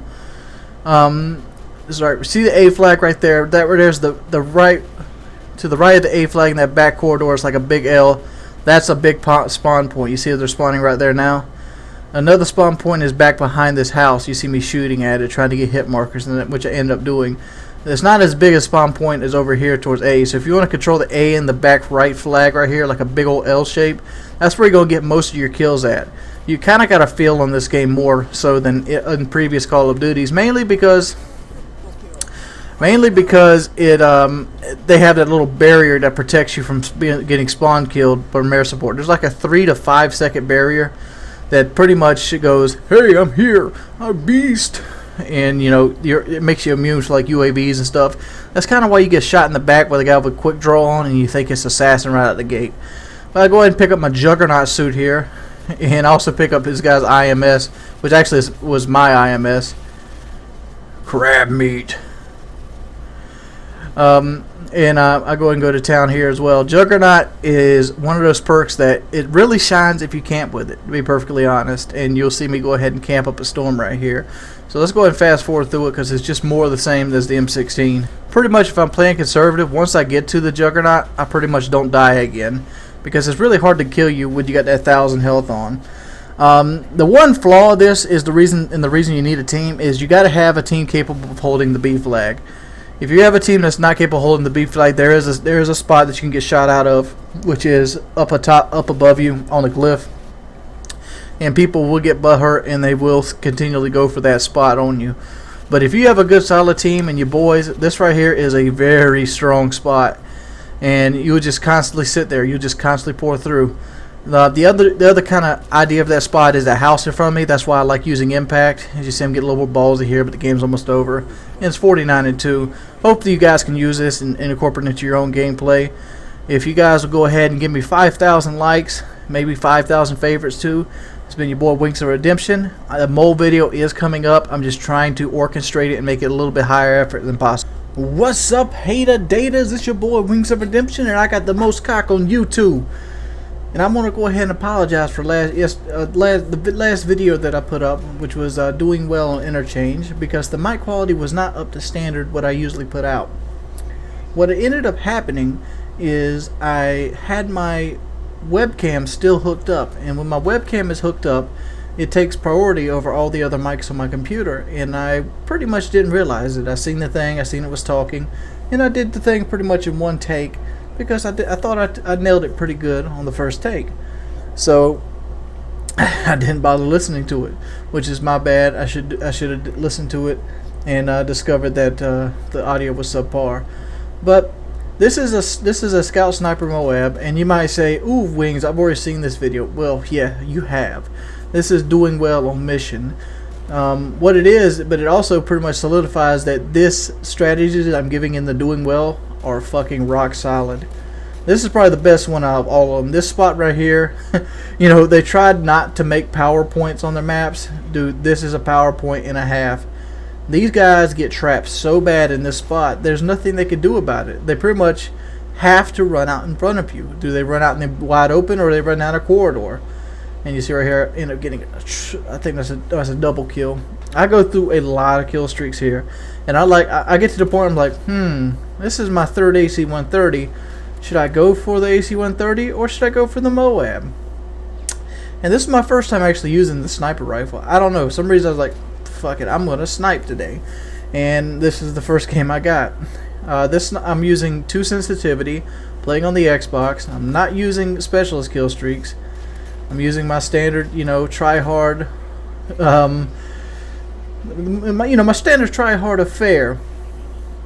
And I got a pretty beast gameplay here. This is not round war by any means either. You'll see me cut out a lot of the AC-130s, and that's mainly just to save time. And that was right there at the end of that AC-130, because AC-130s take up a lot of this video. But that's not what you guys want to see. So let's go ahead and fast forward a little bit to because you pretty much know the strategy and the formula throughout here. So here it goes. Just go ahead and speed this part up just a tad. I also have a lot of the Doing Well series already planned out. I'm really loving this game on Domination. Domination is one of these things that really I enjoy, mainly because it brings me back to the Modern Warfare 2 feeling. I talked about it in another map, that the domination of this game is where I really started liking the urge to win. And a lot of that is coming because, smart tactical play you pretty much spawn trap the shit out of somebody.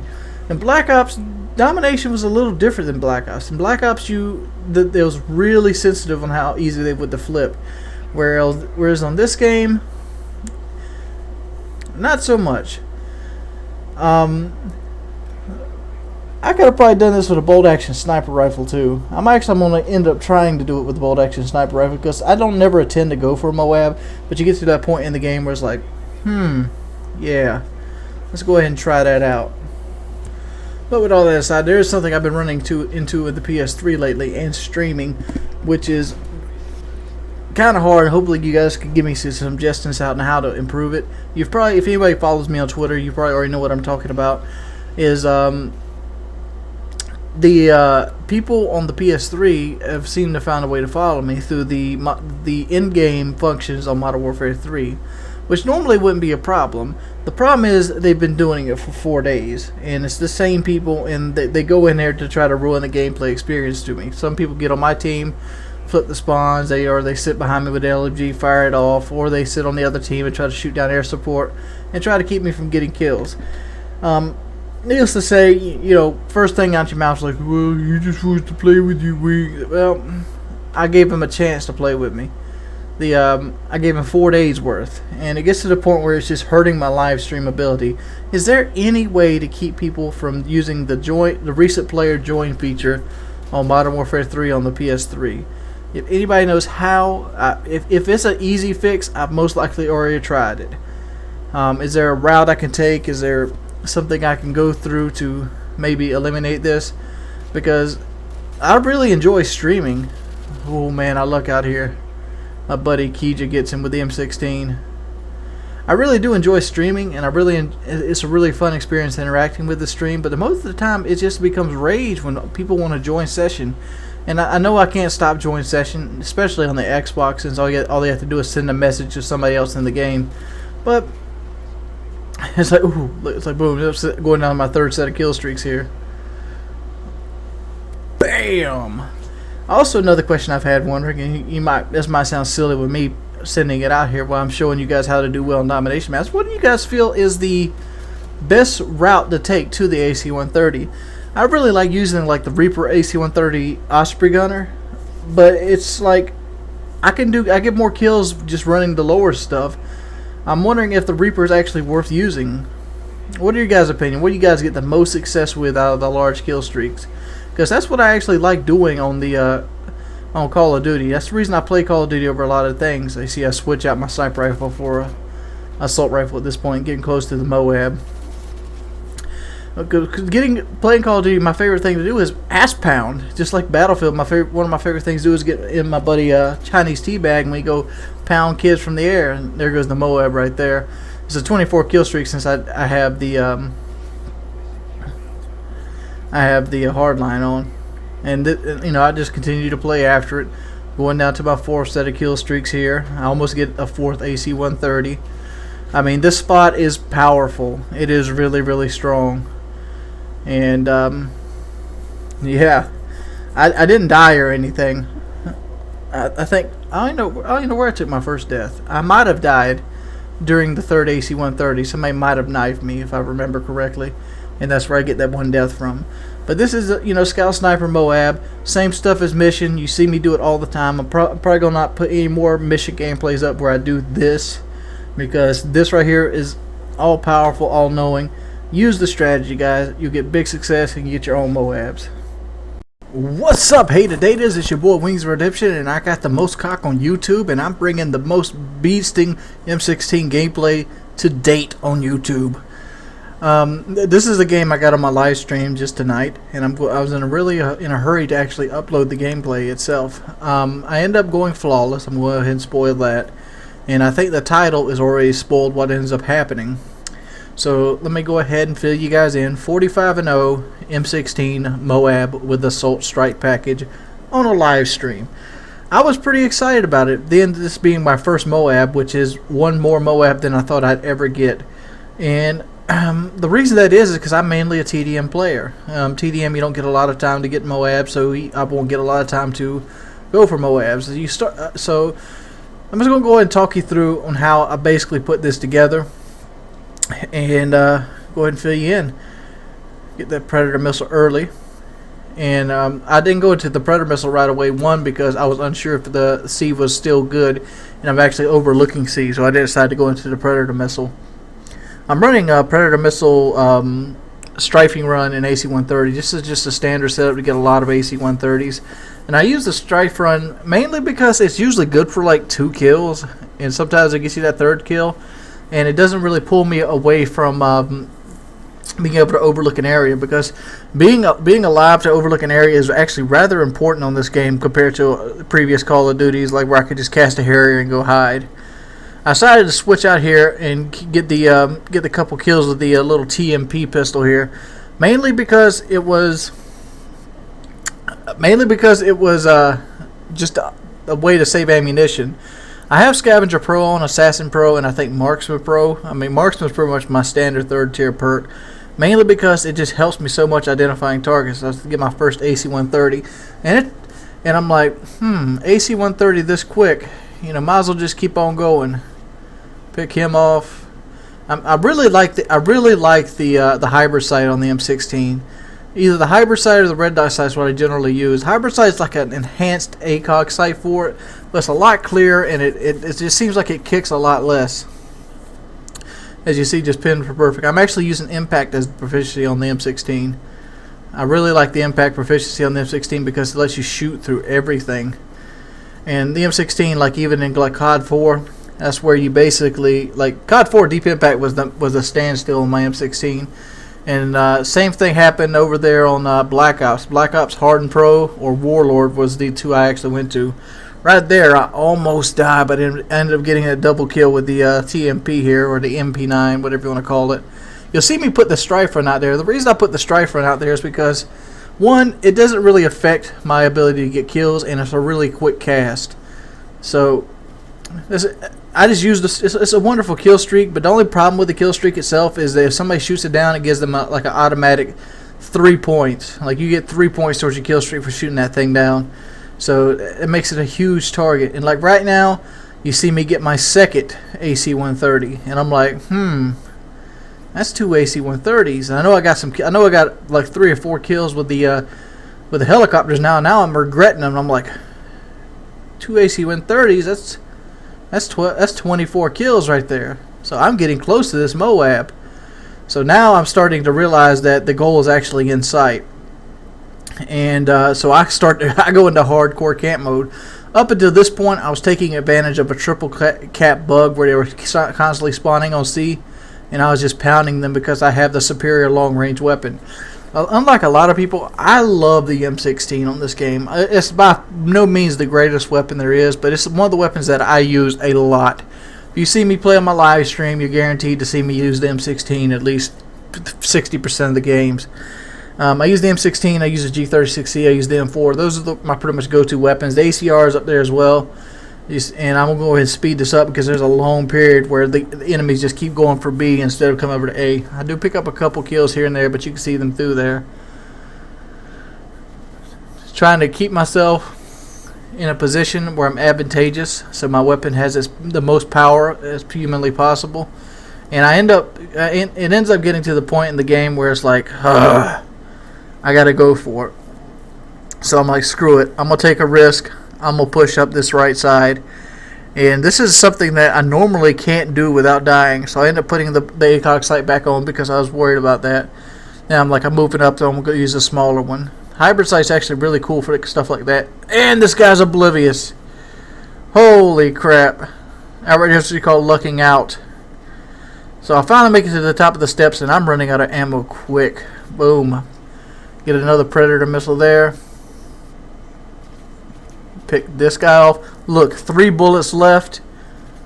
Boom. Got him. One shot. The last burst of the gun. Got my M.O.A.B. But I would have ended up getting my M.O.A.B right there if I didn't get it on him. But I was like, yeah, boy. I'm going to cast this Strife run again. And then M.O.A.B goes off. Very excited, very cool. So now it's time to go AC-130 because I got at least one of them in my pocket. And you know the deal. 45-0. If you guys like this game, please sure to like and favorite. Can we get 6,000 likes, please? And I'll upload a mission domination game where you pretty much show you how to always get your kill streaks. Peace. What's up, hater datas? It's your boy Wings of Redemption, and I'm back, and I'm bringing you a doing well on carbon domination. For those of you who failed to understand this series is about doing well in domination, and pretty much that's all it's about.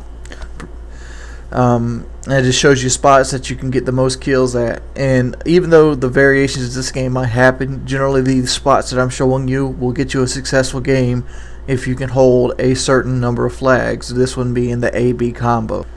Oh, I've almost forgot the thing. Yeah, I got the most cock on YouTube. Carbon's really easy to understand. There's 5 openings. Really, there's only 4, but 2 are in the same direction. There's far right, right there, 2 in the middle, and 1 to the left. The one to the left will not get used that often, and the ones to the right will. Enemies will constantly be pouring in from the big building in front of you with the 2 open doors and the crate container in the little valley beside it. And you pretty much just wait on them and pick them out. I prefer Marksman Pro on all my assault classes. Marksman is pretty much the only third perk I use anymore, mainly because it gives you such an advantage. The only way that Marksman is not useful is if the entire other team is running Assassin Pro, which very rarely happens. You want to run Blast Shield as well. Blast Shield is key to a lot of the positions you'll see in the Doing Well series, and even though it's not the greatest perk, it will help you out because one of the best tactic to get you out of some of these positions, because you are entrenched in your team and in cover, is to flashbang you. The flashbangs are really strong on this game, so you know what's going to happen. So either run hardline if you're feeling good, you're feeling safe, you feel like you play some scrubby DWs, play some better players, put the blast shield on. You'll thank yourself for it. I always run a pistol secondary, mainly because I don't plan on using the machine pistol secondary. Because generally, if I run out of ammo and I'm on a kill streak, somebody on my team is more than willing to give a gun up, or they already have a gun laying down on the ground somewhere that I can pick up. All right. Oh, now there's where Redneck saved me. I was wondering about it. Alright, but just constantly work left to right, left to right, left to right, and just use your mini-map to kind of gauge targets. There's a lot of cover, and you got a lot of space to cover, but you're pretty much 100% head glitched the entire time you're here. This is a super PowerPoint. You would think this part of the map would not be this good because it's the dead middle of the map, and generally the dead middle of the map means you're dead. There is a downside to it, that if your team is stupid enough to flip them, you will get shot in the back. So using this spot in a team that is unorganized might result in you getting owned. But what can I say? Not every spot is foolproof. I also have another method which is better suited for that kind of gameplay, which I'll show you later in another video. But that gameplay is even more campy, and it's a little slower on getting kills than this, but it's more safe. It's a more defensive style. This right here is, most people like complain like, you're not running around, you're not camping. Well, what do you expect to get when you come to a channel that the intro says Intense Camping Productions? My goal is to do well in a game and win, and that's what I do. I do well in games and I win. That is the whole goal when I get on. When I agreed to even when I coming into Modern Warfare 3, I said I wasn't going to worry about my KD, which I haven't. But I do worry about my win-loss, and generally good KD and good win-loss go hand in hand, because if you're winning, generally you're pretty much beating up everybody you're walking around on. And love me some ass clapper. It's the one thing I missed about the Black Ops. Alright. And it's just rinse and repeat. I will just fast forward through it so you can see it again. This isn't the same life. I'm actually going and doing some scavenging right now. I pick up somebody's UMP45 and such. But this is just to show you that it works more than once.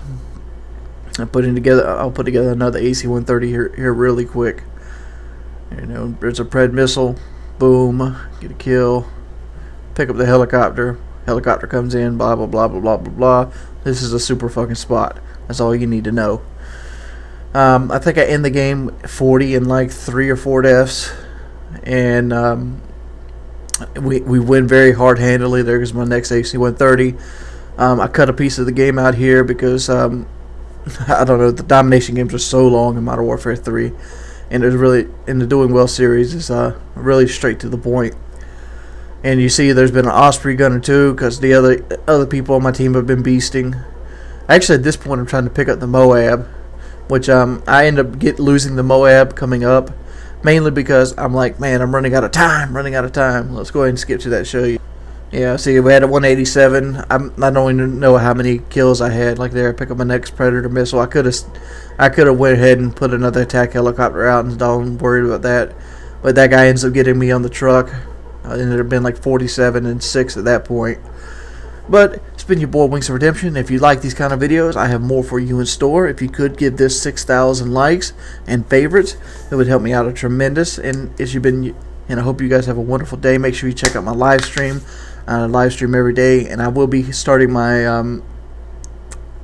Skyrim thing back up. 43 and 4. It's your boy Wings of Redemption. Madison, what are you doing? Say my hair's a mess.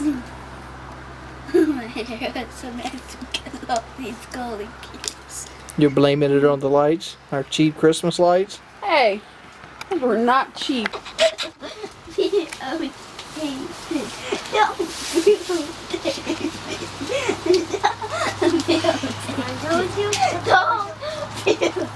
Anybody have any clue what she's saying? I have no clue. Girl. It's the Fro girl. Cut! She said don't videotape it. Cut! Oh, girl. Cut! Cut. Okay, cut. Go! You guys are getting baths tonight and washing your hair. BATH. Tears are gonna be aplenty. Hey, Bear takes like this. Let me do it. Look at this Jelly Belly bean. So you can use this to birth control. What is that, a gun? Yeah. Alright, go outside and play, guys.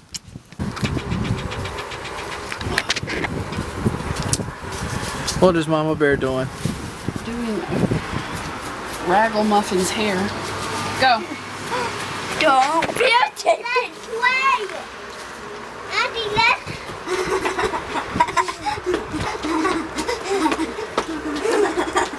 Spank that butt. It's the Zoe girl. Go, Madison. Oh, Riley Bear. Riley! Riley Bear! Come here, baby. Riley! Riley doll, You're Riley a good double, boy, Riley good doll. boy. Riley doll, Hey, Riley doll. you two, go. Rah, rah, rah, rah, rah. Go run around and play. Look at that, son. I got the hole in the sock. That's that YouTube money. You need new socks, and Madison needs new underwear. Her underwear is getting tight. Get that YouTube money. Well, YouTube money best be coming in, because you need new socks and she needs new underwear. Hear that? New socks, new underwear for everyone. Don't do that, Addie. That's stupid. The camera doesn't break. What's up? They say speed is not a virtue, my friend, when dealing with the ladies. You gay when you put Stay your face thirsty, that my way. Look Stop gay. being gay. How am I gay? Your face, when you do your face that way, you look gay. Let me remedy that. Oh, don't make Riley look gay. Hi, Riley. Where's Mama? Speed is not a Riley, virtue. where's Mama? Riley, where's Mama? Speed is not a virtue. Stay thirsty, my friends. Riley! The most interesting man dog in the world. Where's Mama? I'm like from Egypt. Riley, where's Mama? Egypt. Riley, where's Mommy? Riley, where's Mommy? Hang Riley with his cord. I'll beat the tar out of you. That's my baby. Zozo, where's Mama? Hi, Zozo. There's my Zozo girl. There's your Zoe. Oh, look at that. You even jealous of the dog? Zoe. Oh my God. Camera back, eh? All right, back up. Zoe. Zoe girl. Zoe girl. There's Zoe girl. Riley. Riley. You pretend to be grandma. No. That's what. Oh. We're trying this thing right here out. Show it to him. On the dogs, what it is like a latch thing to put them in the yard. Riley has been really good lately doing his business outside. He's almost 100% graduated to where he was at, being able to free roam the house at his leisure. Turd Muffin here. Good muffin. Turd Muffin. Zoe. She has not used bathroom 1. So we bought these for her mainly, but we bought 2 of them so they could play together. So we're hopefully, when she's outside for a while, an hour or so, she'll use it and she'll want to start using it outside. That's the plan behind it. Be it flawed, whatever it is, that's it. We've tried everything else with this dog. This dog is dumb. She's not dumb, she's just stubborn. Y'all guys remember that cartoon, Stupid Dogs? Hey, 2 stupid you yell dogs. at my dog, I'm gonna beat your tail, go. Be nice. What's up, everybody? It's your boy Wings of Redemption, and I'm back here with the most cocks on YouTube. It's your boy. You know the name, you know the deal. And here I am bringing you a CM9 with a grenade launcher attachment. That means I want to shoot faster, and shoot faster is that what I do. I came to the realization today that people that are trolling my stream are blithering idiots. So I'm not going to get mad at them no more. I don't know why I'm throwing that out there. I just am. I don't know. What's up, guys? It's your boy Wings of Redemption, and I'm bringing you a late night commentary here because I'm finding it hard to sleep. I'm using the CM. Oh, fuck, you already know what gun I'm using. Why the hell am I repeating myself again to fucking fill up dead space where I'm actually ranting on, filling up more dead space when you guys already noticed that I'm doing it yet? Yes, buddy. Oh man, what I want to talk about today, I want to talk about actors. I was recently watching a movie called Return to the Lost Planet. And for those of you who haven't actually ever seen the movie, Return to the Lost Planet is a John Rhys Davies movie that you probably will never fucking watch. The only reason I watch it because I'm a sad fuck. And I'm going to put that out there, I am a sad fuck. But John Rhys Davies is one of those guys, if you don't know who he is, he's the fat guy from Sliders, and he also played Gimli from Lord of the Rings. Which you might ask, you might find strange, but this next thing I'm going to talk about, John Rhys Davies never gets fucking good roles. Yeah, he got Gimli and Lord of the Rings, and he's gotten a lot of other big name roles. He's kind of like Samuel L. Jackson. The motherfucker will be in anything. And I'm talking about anything. If you got work, he's got fucking time for you. John Rhys Davies, I first fell in love with him in a movie, in a TV show called Sliders. If you're not familiar with what Sliders is, it's basically a quantum leap type variation that they used to show, where you'd have a group of people go through different time periods and jump through different worlds through a slide or a portal, and that's what they call it. They slid. And it was really cool. It was kind of like a Stargate Atlantis, Stargate type show back before the Stargate got popular back in '94. It's something I grew up on, and I really enjoyed it. And John Rhys Davies, he played the professor there. And ever since then, you're like, oh, look, it's the professor. Well, at least I did it that way. And like, he would be my 5th most underrated actor ever. Because he's done a lot. He's done from low budget to big budget. He's went from the, like, what was the movie I seen recently with John Rhys Davies that fucking ruled? Oh, the Gatekeeper. It might have been the Gatekeeper. Or whatever. It's like... Or like the Ferryman, I think it was called, the Ferryman, where he played a Greek that could jump into people's bodies by touching them. It was kind of like Denzel Washington's Fallen, but it was a lot more low budget. But I really enjoyed it, and that movie had a really disturbing scene in it. And that scene that's really disturbing is where he picks up this dog and breaks the dog's back on his knee. Then you have big old John Rhys Davies trying to swim in the Atlantic to catch a boat, which he somehow miraculously does after being injured. I don't know how that worked out, but you should guys actually go see it. The thing will be in the description below with the correct name. But it's kind of an old movie. I remember renting it. God, this has probably been 5 years ago. It's fucking amazing how time just passes you by. Like, well, it's just in my youth. 10 years ago. I mean, like, I've already been driving for almost 10 years now. I remember when I used to, like, man, it's unfair, I don't ever get to drive. Blah, blah, blah. Oh, look at this, son. Look at me beast on these kids. Oh, man.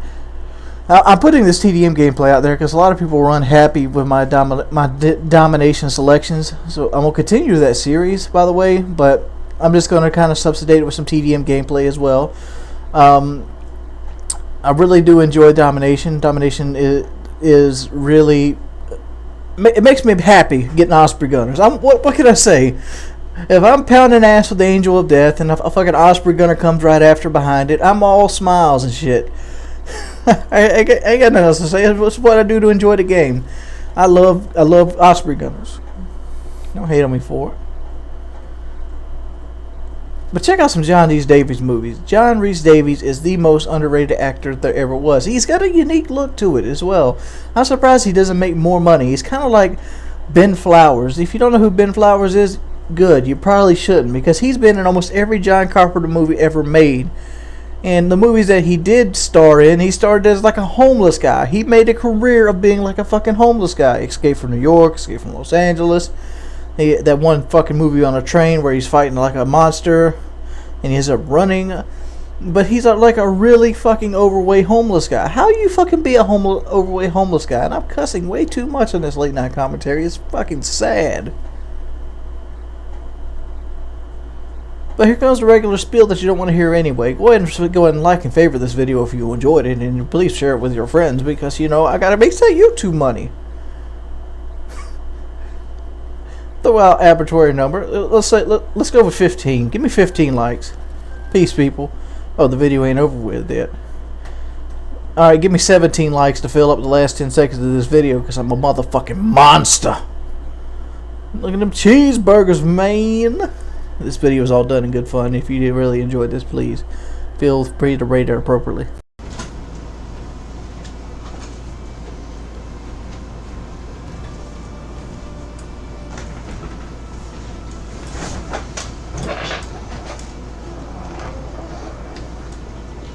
You mean this?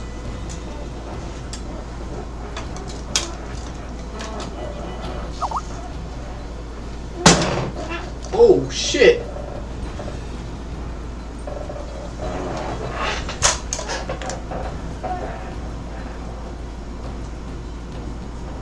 I just fucked up. I don't know if holy shit, I just fucked up.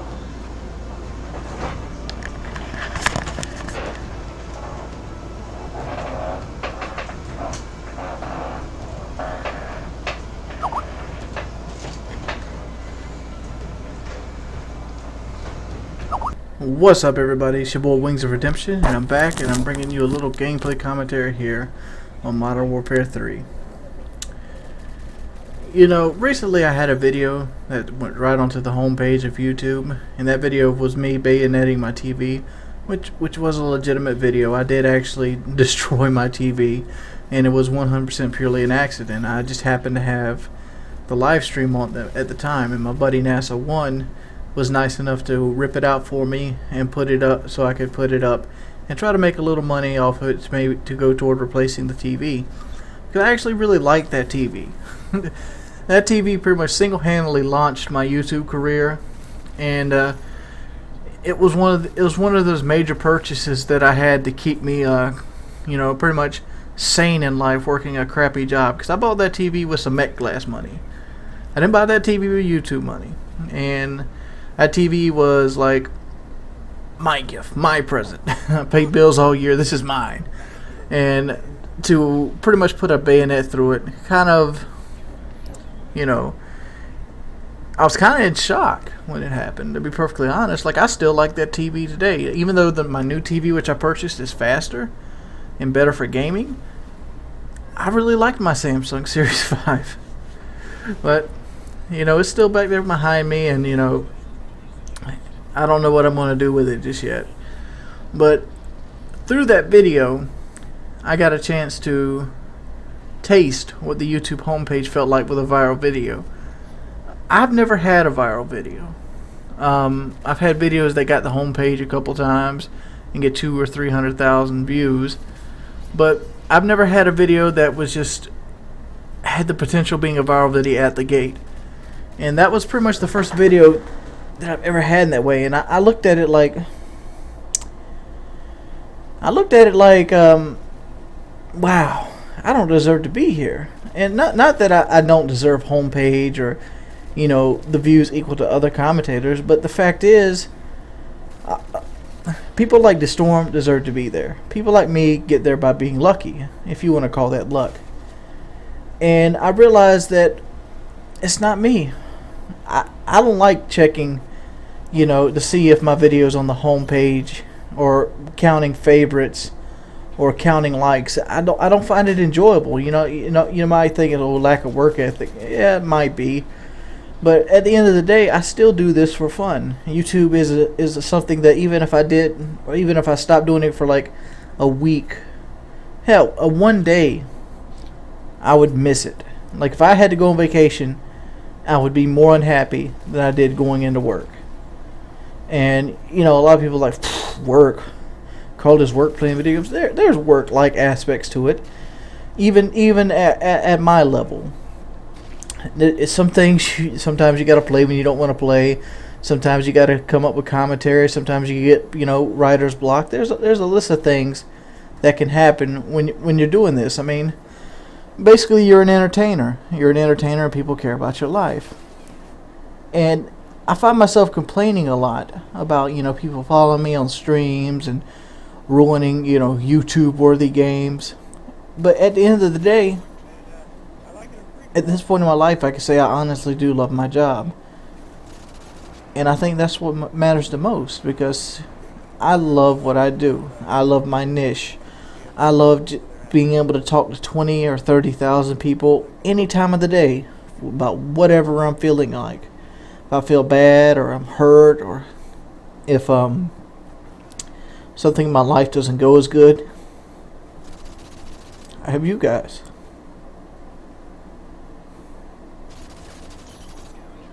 And that's something special. And that's something a lot of people take for granted.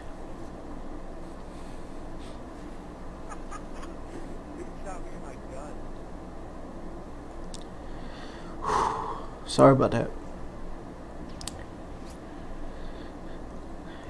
I don't get to say it enough.